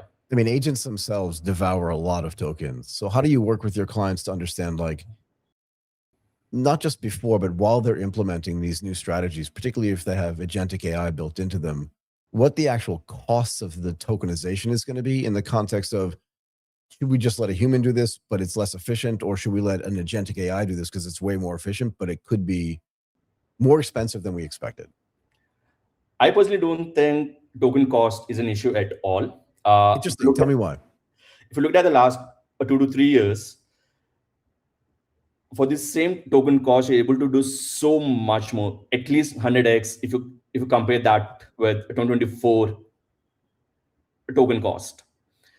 And I think it's going to keep reducing the token cost, and it's been the case for the last 2 years. It's not stopped at all. In fact, even now, GPT 5.4 Nano, which is extremely cheap, works so well for us. Is actually able to read the SOPs really well and able to create a very perfect workflow without any bugs. And it will be the same in the next 1 or 2 years as well, where it's going to reduce a lot more. I don't think a token cost will be a problem at all, because then your Anthropic or OpenAI, they're not going to work. And there are a lot of things happening right now in terms of energy, in terms of power, including Elon Musk, what he's doing, what he's attempting to do. So it is going to keep reducing, and I don't think we should restrict ourselves right now because of the token cost. That will go down for sure. So here's the thing, and this is Jevon's paradox, right? Is that the token cost will definitely go down. Everything goes down. But then there's probably going to be more usage. I think over time, like, that's going to sort of normalize and balance out. My only concern, and I'll let you go, my only concern is that we don't really know how much something's going to, like, when I walk into a restaurant, I see a menu, I know what it's going to cost. Even if I order like the most expensive thing there, I kind of know what it's going to cost, and I know what the wine's going to cost if I happen to be drinking that night. But I feel like it's hard to figure out before I do any particular action what it's going to cost me from a tokenization standpoint. I'm wondering if you think that's going to change, that becomes more transparent. Before I do some activity, I have some sense or some range of what the token cost is going to be.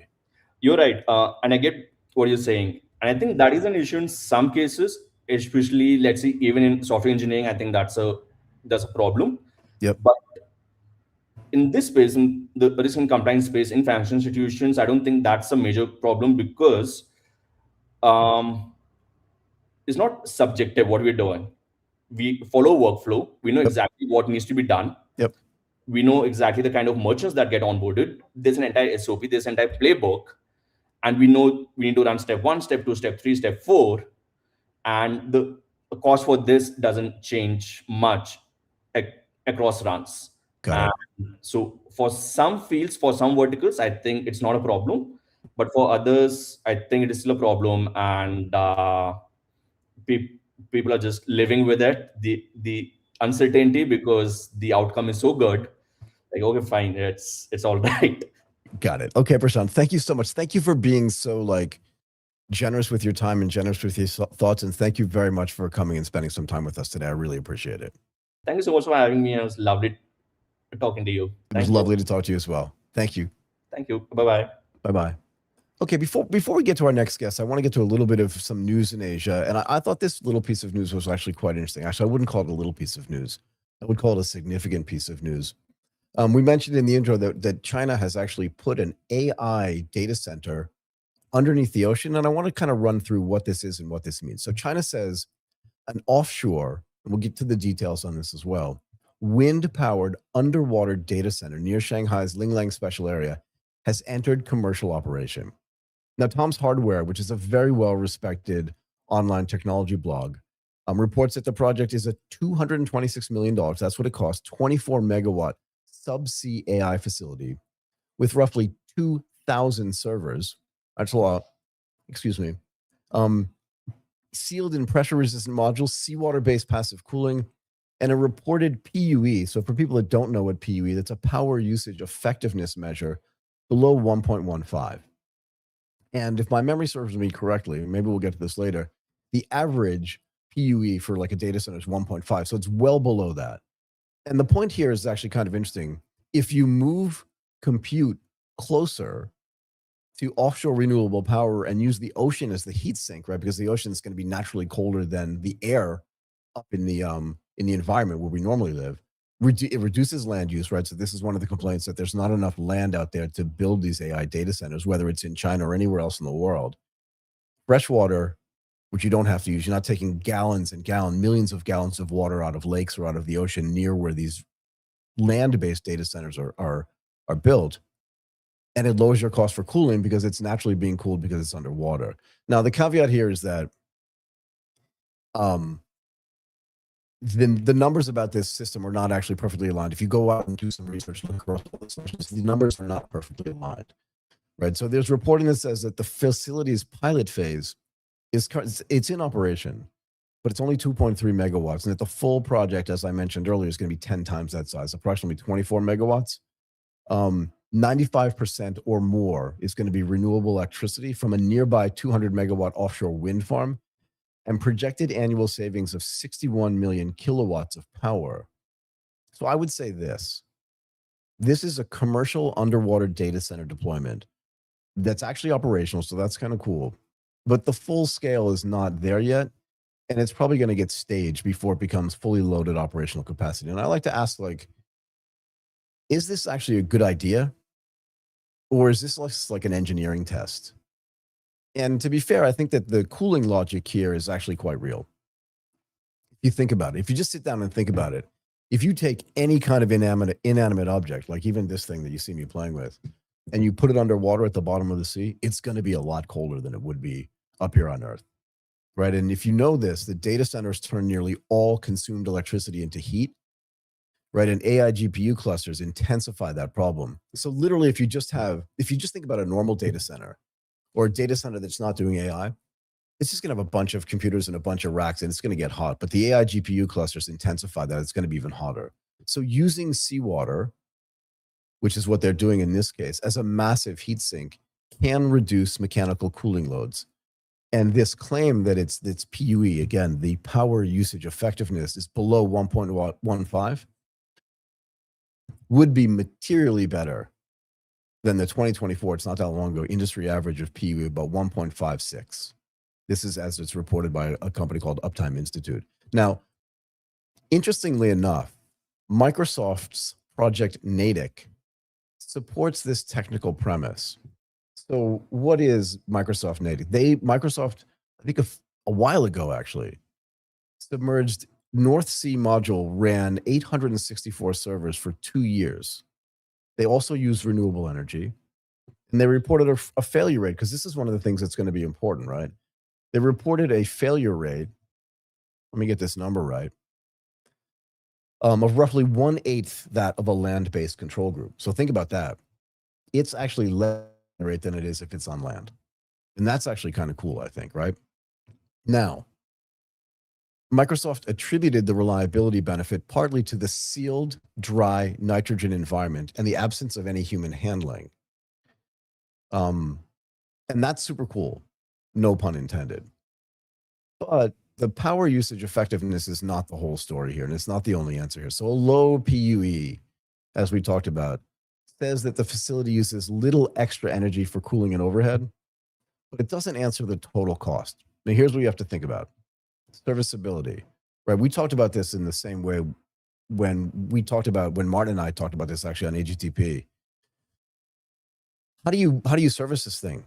How do you do general maintenance? How do you do failure replacement? We talked about this when we talked about data centers in space. To be fair, like underwater is sort of the equivalent of space. It's just in the opposite direction. And there are differences in sort of pressurization, accessibility and stuff like that. But like, how do you handle if the fiber and power cable risk, like if somebody runs over it, or if that cable gets cut accidentally, or how quickly servers can be refreshed for new AI hardware? Like, what is the throughput? I don't know the answer to that question, but these are things you have to think about, right? Because it's great, at least when everything's working, but the maintenance thing I think is going to be really, really difficult here. So I'm not an expert on this, but underwater cooling feels to me like technically credible, especially for, as we mentioned before, sealed, lights out. There's going to be no light there, right? Because there are going to be no humans managing it underneath the water. Like, I don't think you're going to have scuba diving teams going down there every day to check on stuff, although that could be a kind of a cool job. It's just less obviously suitable for fast changing AI clusters where GPUs, networking to me, and accelerators may need rapid refresh cycles. And God forbid, a GPU goes out or one of the disks go down, you know what I mean? Then what are you going to do and how are you going to manage it? In the same way that we talked about, what are you going to do? Put a rocket up in space every time something goes down? It's very expensive to do that. So this is what I mean when I say you have to talk about like the total cost of this stuff. And each one of these like sort of little points that I'm mentioning, just the general maintenance, real failure replacement, like what if 3 machines go down? And what if some of your clients are dependent on the use of those machines? This could be like highly problematic. And again, how many cables do you have? What kind of redundancy do you have down there? Does the redundancy have to be higher than if it were a terrestrial-based system? And again, how quickly, what's the throughput like, right? Because if you're constantly updating the software that sits on these machines, so if you're using NVIDIA and you have to use CUDA, how often that gets updated? And if you just want to do like a complete rework of this, how much time is that going to take? How long is it going to take for this to get from 2.3 gigawatts to 24 megawatts, excuse me? But all this stuff has to be considered when you go into the cost, the overall cost of it. And here's the other question. Does pairing underwater compute with offshore wind solve the power bottleneck, right? Because that's the other thing that people talk about when they talk about these AI data centers. There's a cooling problem, but there's also like, how do you connect it to the grid problem? Right, and that's a big deal. So it does this work. I mean, offshore wind plus subsea compute is attractive at some level because the power source and the cooling sink are co-located. So literally, like if you put the AI-enabled data center subsea, but at the base of where those turbines are, well, yeah, then you're going to get really efficient power. And there was reporting that the Shanghai facility is tied to a nearby 200 megawatt offshore wind farm, and claims more than 95% renewable energy supply. So that's actually kind of cool, right? Because if you can get renewable energy into this process, it really solves a grid problem. One of the problems that we're having, not just in the United States, but in Asia and places, is that people don't want data centers in their neighborhood for a bunch of different reasons. One is because they're loud. 2 is because they're potentially pollutants. So I'm not sure what that means for underneath the sea. We haven't talked about that, right? I didn't see that in my research as well. But also energy prices skyrocket because the data centers in some cases use way more energy than the existing homes or businesses that are already in that area. And that's bad. Right? So the broader pressure here is actually really real. And the idea that this particular data center underneath the sea is going to have 95% renewable power supply, that can't be a bad thing. The broader pressure overall, like I said, is real. The International Energy Agency projects global data center electricity consumption will more than double to around 945 terawatts, which is like a number I cannot even get my head around, by 2030. And again, when we're always making these projections into the future, we always try to pick dates that seem really far away, but 2030 is just 4 years from now, actually 3.5. So it's not that far away. And that's a doubling of energy consumption. Doubling, more than double.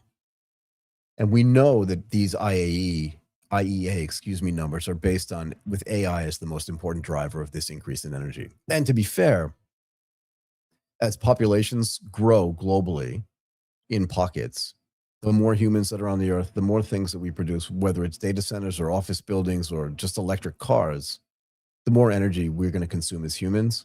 That number actually could be a low estimate. So don't be fooled by that.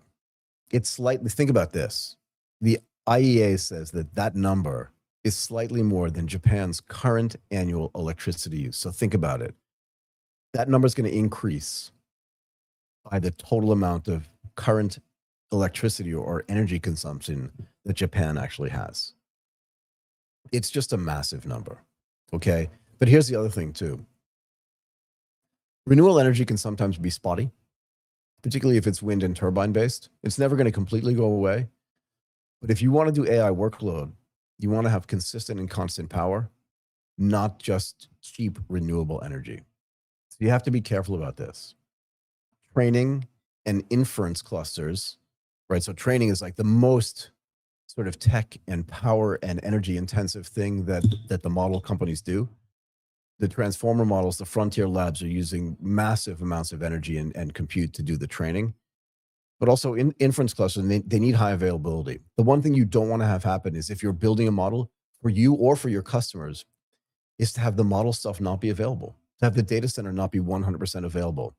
And wind output varies. Look, I know that they put these wind turbines in places where they expect wind to be high, right? They're not going to put it like in a small lake in a small town somewhere because that would be silliness. They want to put it in places, particularly in the ocean, where they feel like they have consistent wind, but it's variable.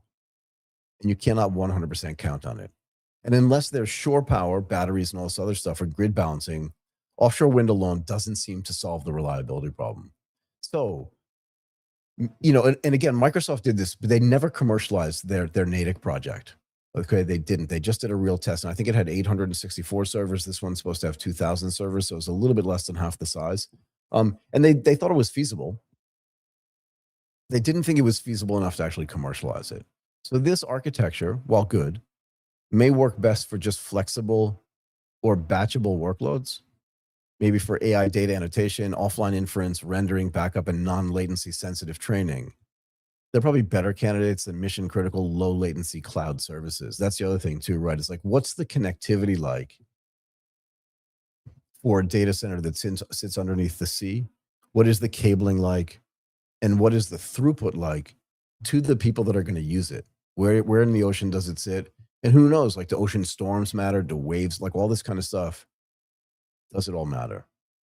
So the big strategic value here is not that like underwater data centers replace land data centers. And frankly, in this context, I would make the same case for space-based data centers. We don't have them there. Those are not being tested yet, but there's a lot of probably tests going on the ground about these space-based data centers, AI data centers.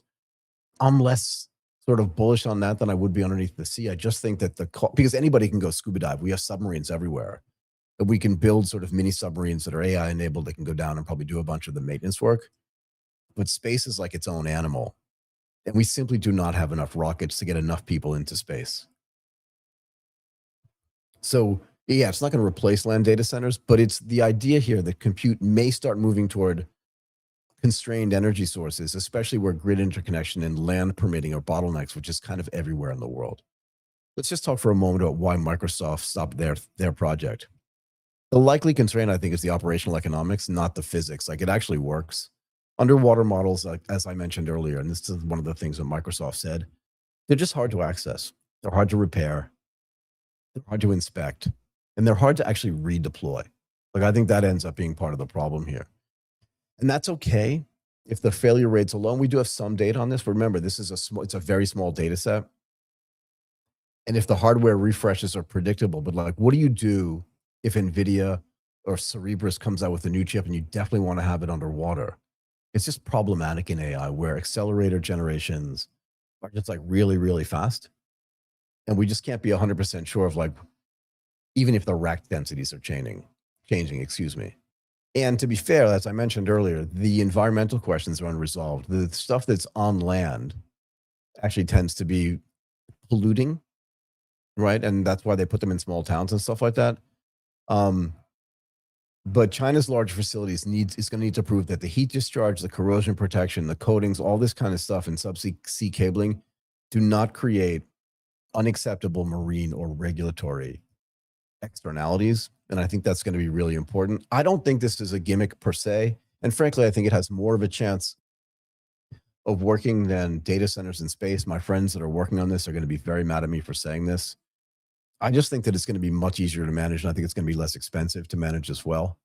Time will tell. But I think the decisive question for me is whether the lower cooling costs and the renewable co-location benefits outweigh the sort of challenges of subsea maintenance, hardware and flexibility, even the permitting, like who's going to say it's okay to be underwater, and then the environmental monitoring.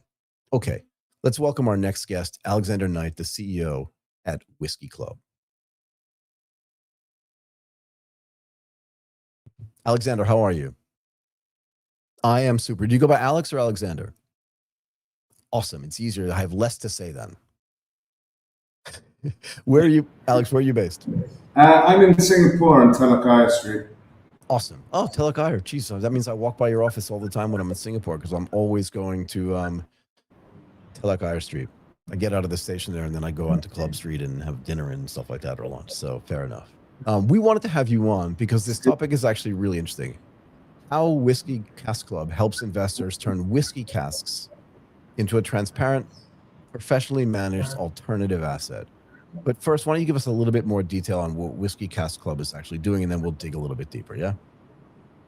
Well, we started just around COVID, just after COVID, and we decided that whiskey casks were a very good way to store assets in a non-volatile way, because you've got casks that increase in value in a sort of very linear way. If you go into the store to buy a bottle of whiskey, you know that a 10-year-old, let's say for the sake of argument, is $100. The 15-year-old is going to be $200, and the 20-year-old is going to be $400. So that translates directly to the actual cask price. So when I started the company, I wanted to get into selling a product that was just going to be non-volatile, increase in value, and give people something stable that's uncorrelated to the markets to store their wealth, really, basically. Right. Yeah. So can I ask you this question?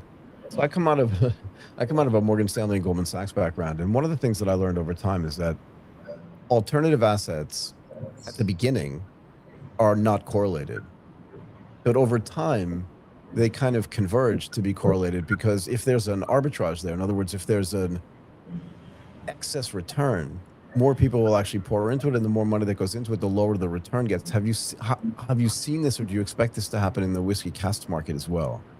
Well, the whiskey cask market's been around for decades. I mean, they've been selling whiskey for 200 years in this present form.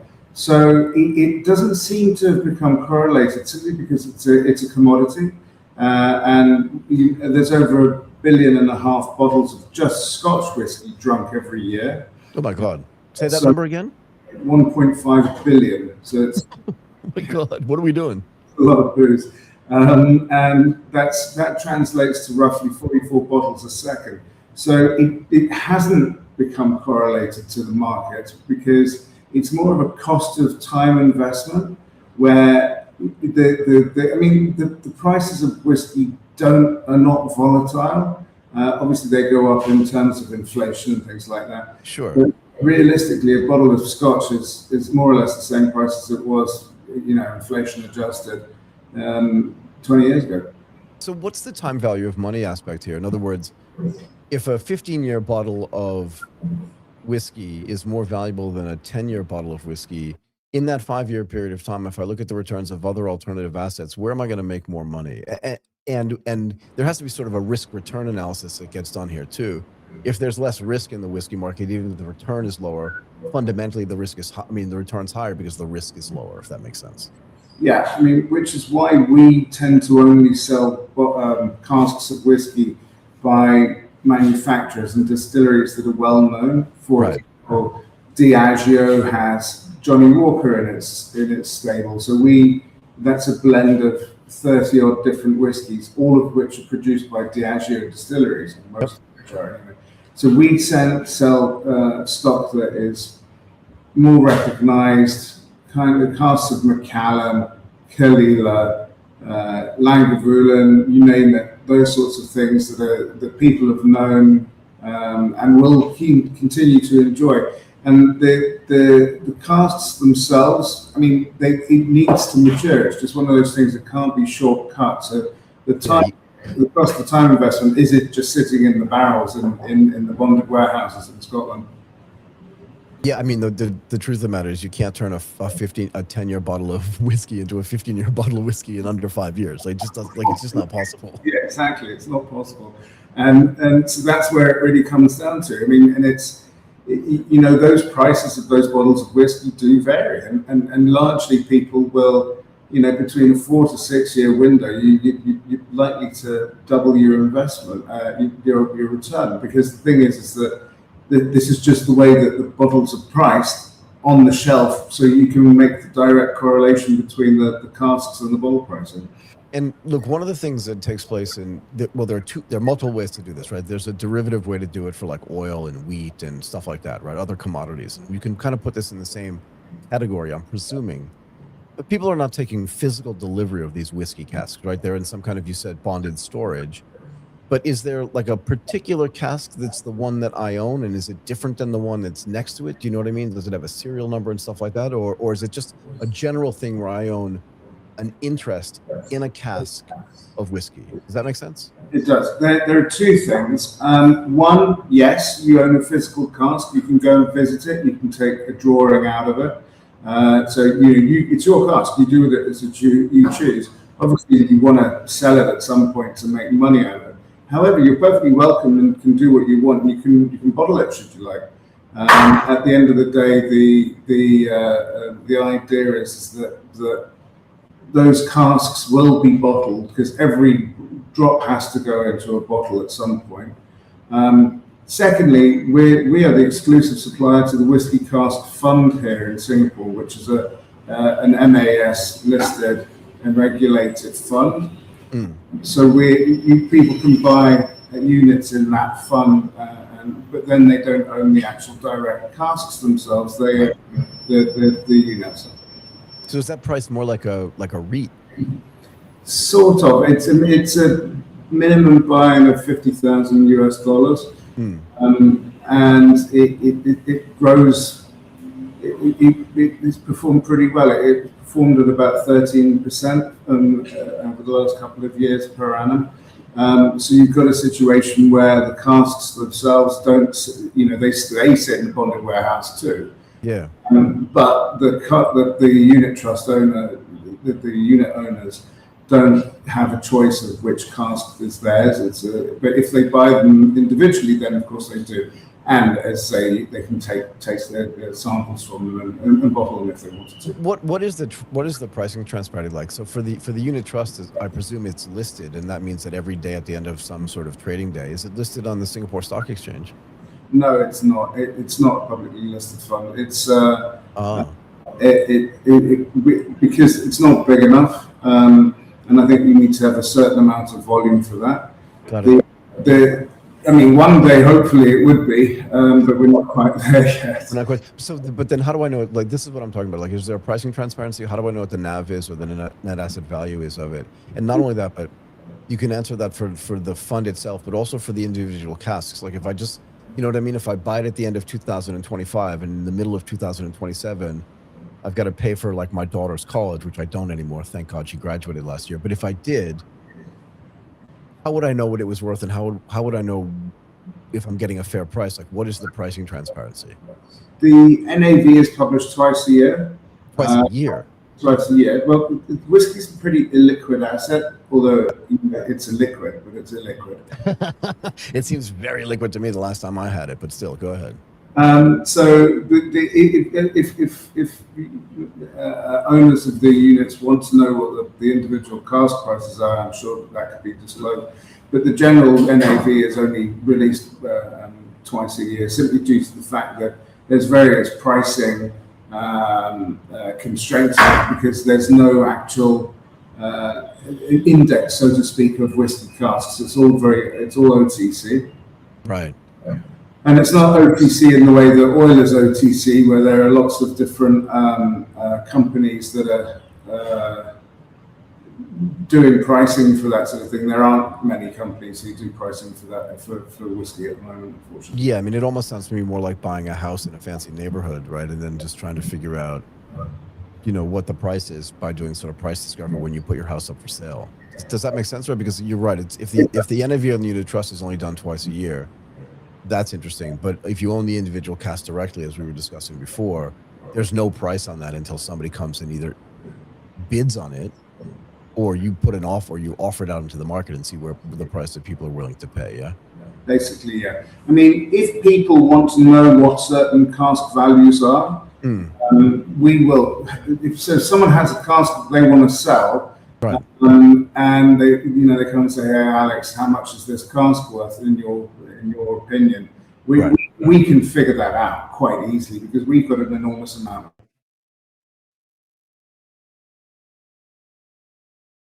Perhaps at one point we will publish a lot more of this online, but we have to do that in conjunction with various other brokers and warehouses and distilleries so that we're not stepping on anybody's toes, because it's a very small business. While there are 1.5 billion bottles of whiskey drunk every year, it's there's only 150 Scotch distilleries, so everyone knows each other, and I think that the way that the pricing is done is more convenient for the industry than not. Yeah, not for the individual investors. What would it take to get more brokers involved and hence increase the exit liquidity? Do you know what I mean? Well, it's relatively finite because only something like 2% of all whiskey that's produced is sold privately. Really? Yeah, it's because, I mean, if you think about it, you've got Diageo who produce Johnny Walker whiskey, as I mentioned earlier. Right. They produce roughly 20% of all Scotch that's exported. So they need all the stock. They only sell a very small proportion of it. Most of the distilleries are like this, and you've got a situation where they keep hold of the stock, and they don't really want to sell it. So because they don't need to, because they need it for their own bottlings, right? For distribution. So it really is a case of the market isn't really that big in terms of private cask sales. It's probably worth not even more than let's say $500 million to $1 billion USD a year, if that. Interesting. How is it? Is Diageo in the whiskey market equivalent or similar to what Luxottica is in the eyeglass market, in the sense that they just dominate the space so much that they're the price setters in the market because they just have so much of the supply and demand, frankly? Well, to a large extent, yes. You've got Macallan also, which is pretty big, and that's owned by Edrington. Okay. And so, I mean, it's not entirely one large company that is overbearing to everyone, but because there's Pernod Ricard in the market too. There's LVMH, who produce a lot of whiskey. There's Beam Suntory. Oh, right. So that's a Japanese American company that owns half a dozen distilleries. So I mean, while Diageo is one of the big boys in the room, there are other players who are not too dissimilar sized. Interesting. I didn't realize it was only 2% of the market that was actually floating out there, and that the rest of the market is dominated by the distilleries and the distributors themselves. And in this case, Diageo was both the distiller and the distributor, yeah? Yeah, and similarly with Edrington and Pernod Ricard and a lot of these other guys, because, you know, when you go into a store to buy a bottle of whiskey, you're buying the actual product that they produce. They make the whiskey, they mature the whiskey, it goes into their glass, it's their branding, and you know, it's all produced in Scotland and exported. It's not like Coke, for example, where it can be produced in Singapore or Los Angeles or, you know, wherever, to the same recipe. All Scotch has to be made in Scotland, and it all has to be bottled in Scotland too. So maybe this is more equivalent, and if Martin's listening, he'll appreciate this. But maybe that's more equivalent to the champagne market. Like, it's not champagne unless it's made in the Champagne region of France. Is that the case here with the Scotch whiskey as well? If it's not made in Scotland, even if it's the exact same recipe, you can't call it Scotch whiskey, yeah? Exactly that. It's exactly. So then how do the Japanese get away with this, making like the Suntory brand and this one other brand that I can't remember? Or do they manufacture their stuff in Scotland as well? No, Japanese whiskey is made in Japan, but it's not Scotch. Okay, interesting. But they still get to call it whiskey. Yeah, because, you know, whiskey's just whiskey, but Scotch is a very specific thing. I mean, whiskey is produced everywhere in, you know, most countries in the world. Obviously, in the US, they produce an enormous amount of whiskey. It seems like it. And, you know, in Australia, they produce whiskey. In China, they do. And in India now, which is the biggest consumer of whiskey, they've got a lot of their own brands, which are pretty good. Is the Whiskey Cask Club fundamentally just a Singaporean thing, or is it an Asian thing? Is it a global thing? How would you categorize who most of the investors are? Well, we've got an office here in Singapore. We've got one in Phuket, and we have an office in Hong Kong too. Interesting. Our investors are predominantly, I'd say, 70% Singaporeans, probably 20% Hong Kong, and the rest are from everywhere else. And how is it different than sort of other alternative assets like art or wine or even real estate, which I mentioned before? Is it just the liquidity aspect of it? Like, how is it fundamentally different? Art is in the eye of the beholder. Yeah, fair enough. Watches go up and down in value, as do classic cars, which are very popular. Yeah. You have all sorts of other things like jewelry, which is also, none of them are commodities, basically, because what all of this whiskey is about is feedstock for bottles that end up getting sold on shelves everywhere in the world. What do you mean by feedstock? Well, it's like when you're filling bottles, you need to find the whiskey to buy it from somewhere to put it in those bottles. Oh, right. So this is the stock that is used for doing that. So if you've got casks of whiskey that are 5, 10, 15 years old, they will end up in a bottle at one point and get sold. So that's the other interesting question to me, and then maybe I'll let you go. But like, let's say I buy a cask of whiskey and I buy it early on in its life. Like, let's say it's 2 years old, but it's not going to be bottled at all. No one's going to bottle it a 2-year whiskey. Am I right? Like, I don't know enough about whiskey to know that, but that's probably true. Yeah. Right now.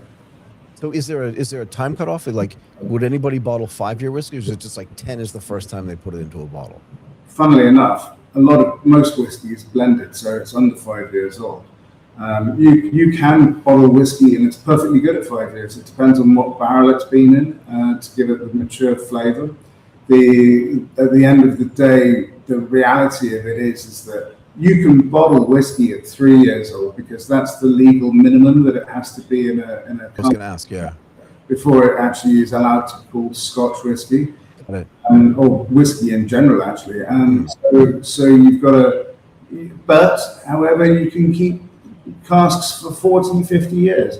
The disadvantage of holding on to them that long is that it evaporates. There's this thing called the angel's share, which largely is evaporation. So if you fill a 200-liter bourbon American oak cask, which is what most of them are, with 200 liters of liquid, right, after 20 years, there's only going to be half of that left. So you keep waiting, and there's going to be nothing left in the cask. So the sweet spot is typically 14 to 18 years. So when the distillers are actually making the whiskey, do they have like this cask is meant to be for 10 years? Do you know what I mean? Is there a different way to make it? And then the last thing before I let you go is, do I have agency if I own the cask? Obviously, if I own the unit trust, I don't have any agency over when a particular cask gets sold or bottled. But if I own the cask itself, do I have agency over when it gets bottled, or can the distiller just come in and go like, here's your payout for this 10-year thing that has this value, and now I'm going to bottle it? Like, is that one of the ways that these things exit? So one of the casks don't, the whiskey doesn't go in a cask with a little sticker on it saying this is going to be 5 years, this is going to be 10 years. Got it. It's typically what they need for their stock for the bottling. And however, it could go to independent bottlers. And yes, of course, you've got agency over it. It's literally the same thing as going into the store to buy a bottle of whiskey. You're just buying something that's 200 liters in a wooden barrel. Got it. If you want to sell it at any time, that's entirely up to you. Got it. So it belongs to you. Although you don't take delivery of it, you can take delivery of it if you bottle it and ship the bottles to wherever you want. Interesting. Okay. Alex, thank you so much for giving us all this great information. I really appreciate your time today. No, thanks ever so much. It's really enjoyable. Thanks so much. Cheers.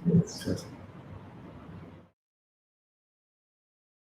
Okay, let's bring in our last guest for today, Parikshit Deshmuk, co-founder at Thesys. I think I got that right, but we'll ask him when he joins us. How are you?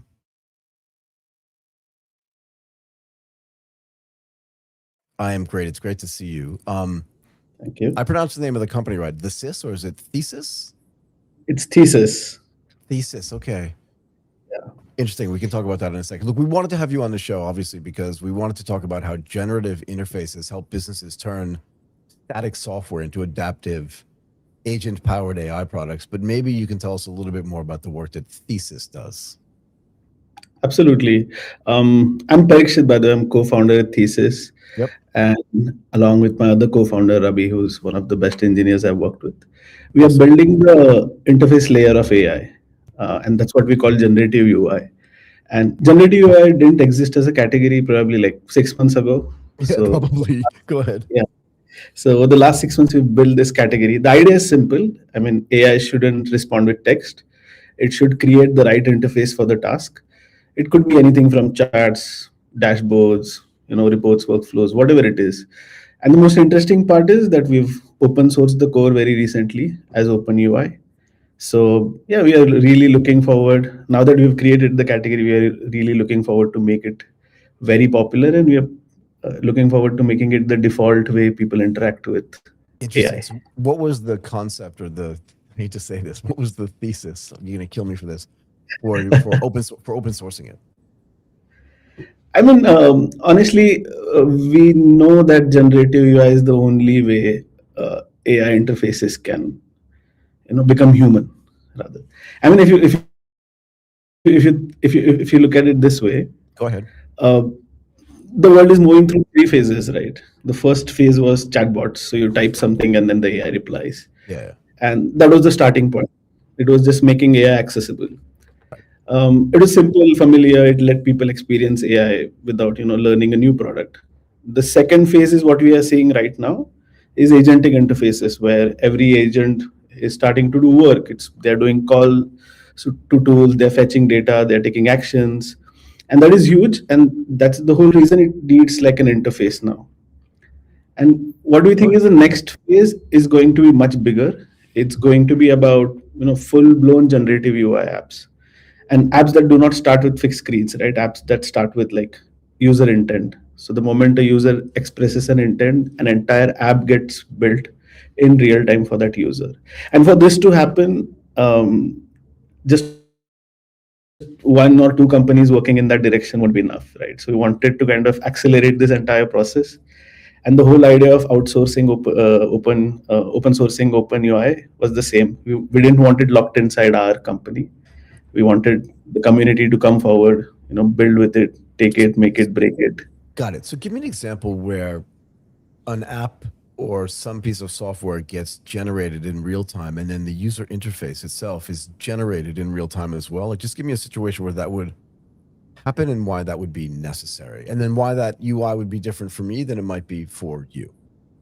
Yeah, I mean, honestly, let's take an example of a company, right? And imagine we are sitting in a meeting, and now you have the CEO of the company, the sales head of the company, the marketing head of the company. Yep. And all of them are essentially looking at the same data.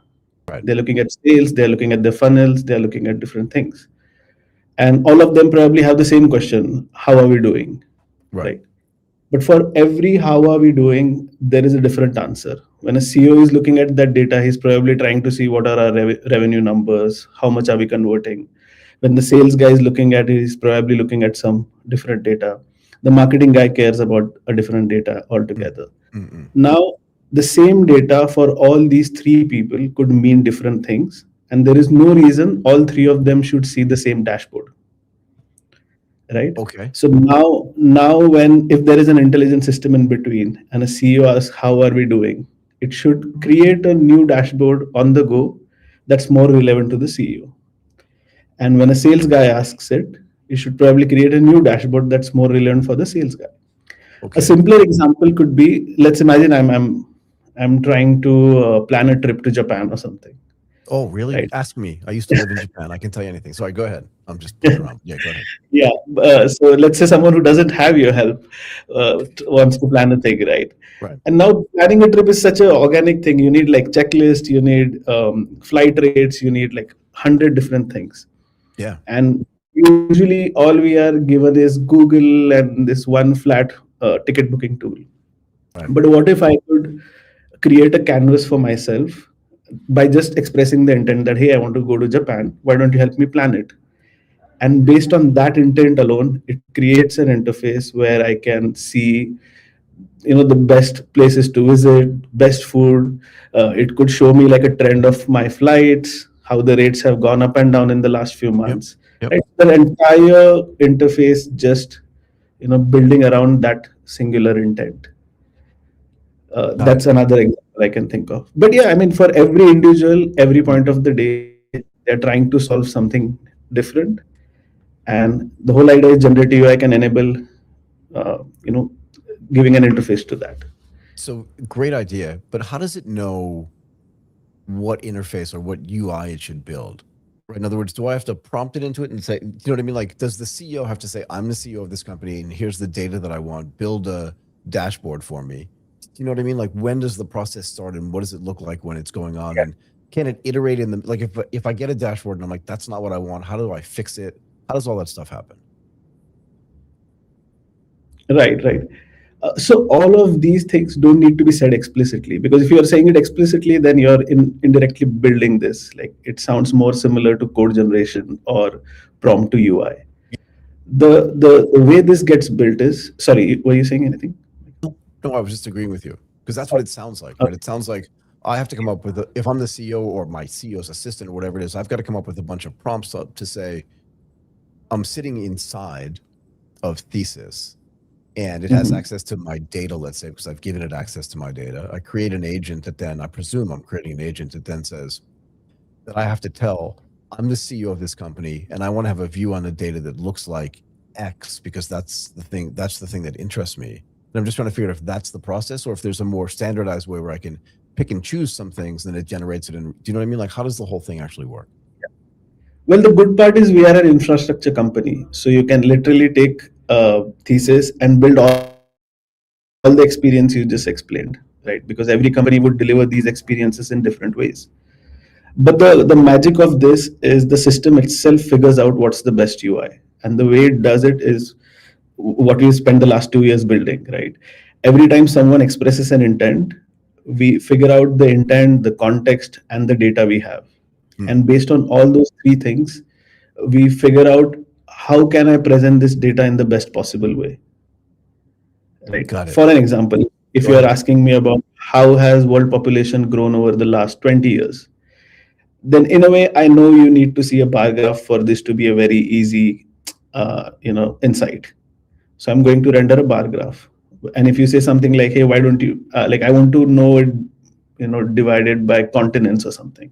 Right. I'm going to create a split bar graph in that case. So we figure out what's the best way to present. We put it all together. We compose it very beautifully, and we present all of this in near real time. I'd love to see some samples of this.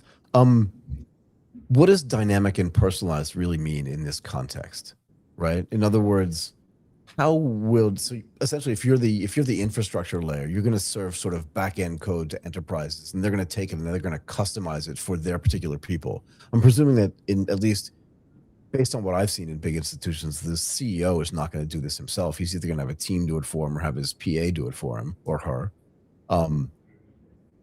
What is the training? Do you know what I mean? Like, how hard is it to use? What is the training necessary to understand like what the back-end infrastructure is doing?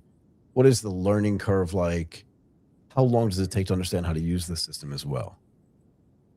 Got it. So I'll probably divide that question into two parts, right? How easy is it to integrate? Yeah. How easy is it to integrate for the builders, and how easy is it to use for end users? Right. Right. Is that what you meant? Yeah. And what kind of training is necessary? In other words, here's the thing, and this is old-fashioned stuff, right? But like when I sit in front of like SAP, someone's gonna have to sit down and actually train me how to use it because it's very complex. Right. But when I sit down in front of like Microsoft PowerPoint, I can kind of muck around and figure it out by myself. I'm not making an equivalency between PowerPoint and Thesys because they're two completely different animals. But at some level, there's a cost associated with how do I actually use this thing? Do you know what I mean? Right. Yeah. So probably let's look at a developer trying to integrate this today. Go ahead. Right. For them, it's going to be as easy as integrating an LLM. So if a developer can integrate OpenAI in their product, we are a drop-in replacement for that. You literally don't need to do any extra efforts, right? So it's as easy as just putting a drop-in replacement for OpenAI. Go ahead. And we are OpenAI compatible, so you work with their entire stack by default. So, right? so you're not model agnostic either. You're using all of OpenAI stuff. Anthropic is off to the side. Whatever, yeah. Yeah, we are model agnostic. We work with all the frontier models. Yeah, in fact, we work with all models. We support all models. Okay. I'm just talking about the ease and the compatibility of the product. Got it. Go ahead. The ease is as easy as putting a LLM-based URL, and the compatibility has the same breadth as OpenAI does. So on the builder side, it's super easy to integrate. Probably takes 30 minutes and then a couple of days to iron it out. But you can start seeing the first few responses very quickly. So now if you have like, let's say a SaaS tool and you want to put a co-pilot that responds with graphs, charts, dashboards, you could get that running in like 30 minutes. Sorry, can I interrupt you for a second? So do you integrate with tools like Google Sheets and with Microsoft Excel to create those graphs, or do you have your own modules that just creates those separately? You don't need to use these other tools. Oh, for the last 2 years, we've spent a lot of time creating an entirely new design system. Interesting. Because like I said, because all the AI conversations, there is no reason and logic to it. There's no order to it, right? People can ask anything in any manner. So the UI library needs to be scalable enough to address all queries. Right. And in order for that to happen, we need to look at every single component. We need to look at every single, building block and make sure it's extensible for all use cases in all domains for all user queries. Interesting. And then we put all of it together. So there was no other way than building it in-house. And I would love to show it to you someday, but the responses that our API gives, it's one of the best designs UI you'll see in AI interactions. Can't wait to see it. You're going to have to give me access to it so I can do some tests on this, because there's tons of data that we have access to, or that I can create for sure. I can even create some synthetic data and then run it through some of these tools. I would love to see the way this thing works. Okay. What are some of the hardest technical problems in making these interfaces feel like, you know what I mean? Like they're the thing that I want to have? Because in the back end, it must be super hard to do this. No, you said you were developing it for 2 years. What are some of the hardest technical problems here? Right. So, I mean, we made sure we take all the efforts so our customers don't need to, right? So for an example, there's a company who I wants mean, to put AI. that's not what I was asking. What I'm not asking is, what are the big technical problems for the implementation? I want to get to that later. But like for you Got it. guys, when you're building it, what are some of the big technical problems where you're just like, that was hard to build, but we did it, kind of thing? Yeah, I think there are a couple of problems. The first one is usually latency and performance, right? People with SaaS and generally graphical user interface, people don't have patience. No, Right. zero. I People have zero want- patience for it. I'm generating something sometimes during the day, and I'm just like, why does it take so long? Right. And most of the times nowadays, people are iterating with building some prototypes, so they have some patience. But imagine you're talking to ChatGPT. Um, the speed it might take to respond in text is somewhere around 200 to 300 milliseconds.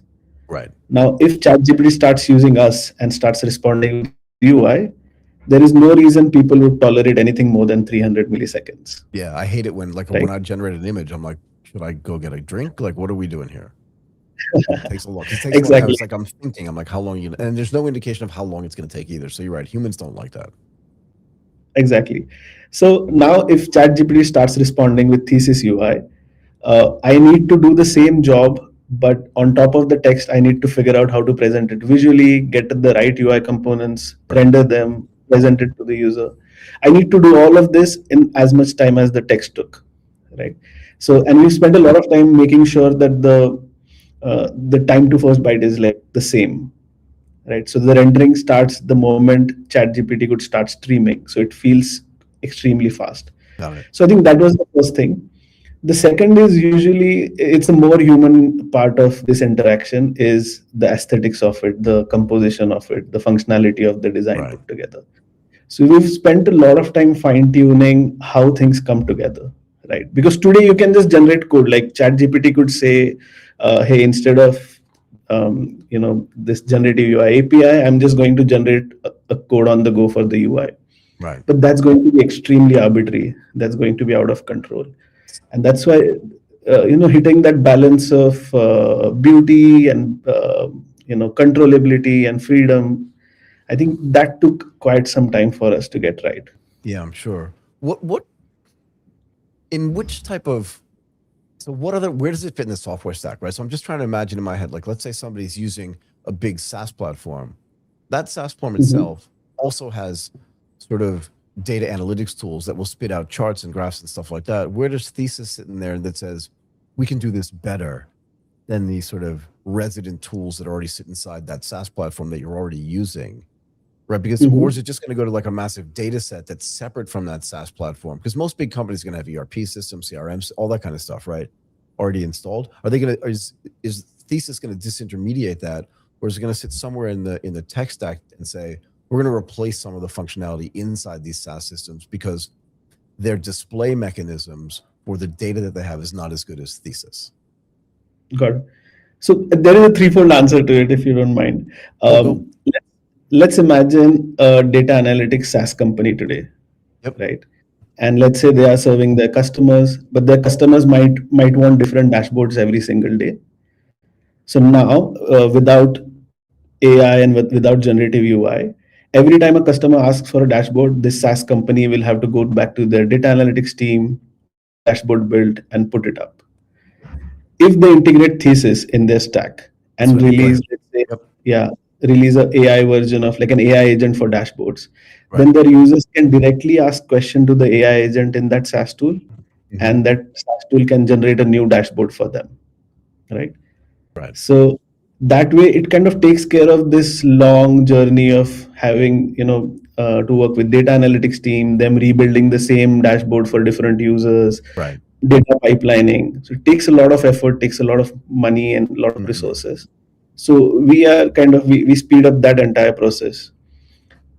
And the way this sits in the stack is everything remains unchanged pretty much. We sit right next to the LLM. Right? If you have integrated, let's say, an LLM to create a chatbot on top of your SaaS, we sit right next to the LLM, and we kind of augment the LLM to respond with UI. So nothing changes in your entire stack. Just that in 30 minutes, it can start responding with UI. Got it. And talk to me about like token usage optimization, which is a phrase I just made up off the top of my head. How do people know like what it's going to cost them to actually use this, and how concerned are you about it? Yeah, I think, and thanks for bringing it up. I kind of forgot it. But yeah, I think one of the things that matters a lot more after latency is efficiency, right? How much tokens do you consume? How expensive are you really? And the assumption would be, right, an AI tool generating dashboard every single second would be more token, like it will consume more tokens. Yeah. But the way we've built this, we've somehow managed to do lesser token consumption than any other service. We do almost 70%. Yeah, we've done like 70% reduction in token consumption compared to the next company that does this, like JSON Render, for an example, or A2UI by Google. So 70% lesser token consumption, but at the same time, imagine you've built a dashboard and now you just want to apply this tiny filter on that dashboard. With every other tech, it's going to redo the entire screen, right? So it's going to consume all the tokens all over again. With Thesys, if you've generated a dashboard and you apply a filter, we don't consume any tokens. We just, update it without. I mean, it's a persistent dashboard after that part. Once the dashboard becomes persistent. Yeah, that's what I was going to ask. Okay. That ends up saving like good 90% in the long run. So 70% lesser tokens to create and 90% lesser tokens to keep using it. Sounds like magic, which is what technology actually should be. In your interactions with big enterprise customers, what do you see as the biggest challenge for them to deploy AI agents at scale, especially when those agents, as you say, sort of sit next to their existing SaaS systems? Like, are they ready for this? This is the question I've been asking kind of all day, and I'll keep asking until people tell me that incumbent institutions are actually ready at scale to implement AI agents because their technology wasn't built for it. I'm just curious what the behavior is that you're seeing and what the intentionality is. In other words, they feel like, yeah, it's okay, we can employ agents, no problem at all, even on our legacy systems. Right. So honestly, I think almost every enterprise has now accepted one thing, that they have to become an AI first company, right? They have, but how long does it take to get there? Like that, this I don't disagree with at all, but like how long until they can actually use these tools in a way that's efficient for them as well? Right. So, I mean, there are a couple of challenges that usually come around when it's enterprises. They usually want zero data retention. They want full control on their data. They want full control on the generations. They want full control on their UI library. Right. And these are usually the hurdles where they would not adapt to a generative UI solution. And we've solved all of them essentially. We do zero data retention. We can render their own UI library. We promise them the accuracy that they usually look for, and then compliances, of course. So I think most of the enterprises have now developed a muscle to, this was probably not a case 6 months ago, but now they've developed a muscle to kind of build the first versions of their AI offerings. Right. And the journey from there to integrating generative UI is not long because it doesn't take much. Once they've figured let's say they've figured out how to use OpenAI in their AI offering, using Thesys probably won't take too long. Got it. So one more thing. Sure. As this like continues to develop, I'm closing my eyes because I'm trying to imagine like what the future looks like, and I can only do that inside my head, not outside of it. Right. As all these sort of products become sort of API compliant, MCP compliant, and stuff like that, so that agents can actually talk to them in a way that's native, what happens to this idea of a traditional user interface, right? I'm just thinking about all the products that I use today. They all have an interface. Most of them are terrible, to be fair. Yeah. Right. Tell me, I mean, you must agree with me that they're terrible, the ones that exist right now. Otherwise, you wouldn't have built this, because you feel like the interface you're building is way better than the interface that already exists on these tools. How's the next generation of computer users or tech users going to think differently about a UI than I think about it? Got it. So, I mean, yes, most of the interfaces suck, but there's some great ones as well. Yes, right. But in general, I wouldn't have used that word, but yeah, but fair enough. Yeah, I'm passionate about all of these. I'm a designer as well. So, but yeah, traditionally, if you look at this, right, every time a product is built and an interface is built, it goes through a cycle. A product manager dreams up a journey. Then the designer designs like 7 screens, or builds those 7 screens, and then the user will use them in the same order. So it's about defining the user experience and then user learning how to navigate through those 7 screens, right? That's how traditionally software was built. What AI has changed it, there is no order, there is no 7 screens anymore, right? People just wake up and say, solve this problem for me. And that's only going to become easier and easier. And that's going to be increasingly the way users behave. They are just going to ask for a solution, and the system needs to figure out how to solve all of this, right? So I think in future, we do see generative UI apps. Like I said, you'll never need to install another app on your phone. You'll never need another, CRM or a work management tool to be like paid for or whatever. Yeah. Everything will be spun in the moment, just like you like it. You'll be able to modify the way you want it, right? And so all this will be software on demand, essentially. And there is no other way to achieve that without AI. That's the solved piece of puzzle, right? We have LLMs that are capable of doing this. Yeah. And then the interface piece, which is the human and computer interaction counterpart to this entire exercise. That's what generative UI is. Right. I mean, to be fair, there's no way you could have built this a year ago. Yeah. It just wouldn't have been possible. Absolutely. So both of them put together, I think in the next 5 years, we'll see on-demand software much widely used than today. Interesting. I'd love to be able to try this at some level, but we can talk about that offline. Okay, Parikshit, thank you so much for coming and doing this today. Co-founder at Thesys. This was super interesting. I hope you enjoyed this as much as I did. And can't wait to follow up with you in like 6 months to see like what the uptake is and how people are using it and what those new UIs actually look like. Oh, definitely. I do have a question for you, Michael, if you don't mind. No, ask me anything. What's the most interesting thing you've come across in the last 2 weeks? What's the most interesting thing that I've come across in the last 2 weeks? In the world of tech, yes. Really good question. So I want to get this person's name right because this is far and away the most interesting thing that I've come across. I sat down in Singapore at something called AI Engineer, which was an event, and we did recordings on Saturday and Sunday at the event. We did 24 recordings. And one of them was done by Daria Soboleva. She sat with us for 20 or 25 minutes. Daria's the head of, she's the head research scientist at Cerebras Systems. So Cerebras is a company that's 10% owned. They took a $10 billion investment from OpenAI.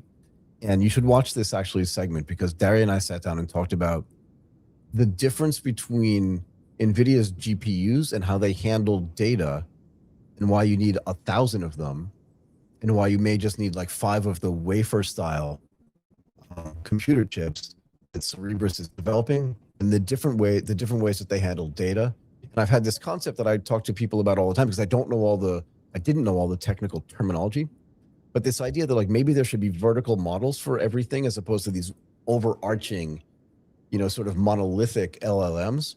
And then she taught me about this mixture of experts context and how you tag things inside of it. So you can still have this big monolithic model, but when you give it instructions via these new Cerberus chips, that they can use the MOE architecture to then go and just specifically use the portion of the LLM that you want to use, which is much more compute efficient and a whole other things around it. But that to me was fascinating. And she was brilliant. And she was so brilliant. She fits into a category of brilliance, I think, that is really hard to have. And that is, I don't want to use the word smart because it evokes the wrong image, but she's technically strong enough to be able to understand and do the research and be the head research scientist at a company like Cerberus that is literally building stuff on the edge, and smart enough to be able to explain it to someone like I am. Okay, it looks like we lost Parikshit, but I'm gonna call it a day for today. But that is the most interesting thing that I've actually seen in the last couple of weeks. Okay. That is it for ATP Insights. Thank you, everybody, again, for joining us today. Thank you for all of our amazing guests and for all the people that are watching live. Give us a thumbs up on our video on our YouTube channel. Subscribe to the channel on YouTube. And follow us on all of our socials on X, on Instagram, and on LinkedIn. And let us know in the comments if there's anything you would like us to discuss on our upcoming shows or just any questions you have for us in the same way that Parikshit asked me, what's the most interesting thing you've seen in the last 2 weeks? It was like a little personal one-on-one AMA. We love doing that. And we're exposed to so many interesting people and so many interesting things. We'd love to give that feedback to our listeners and to our viewers. My name is Michael Waits, and I'm going to say bye for now.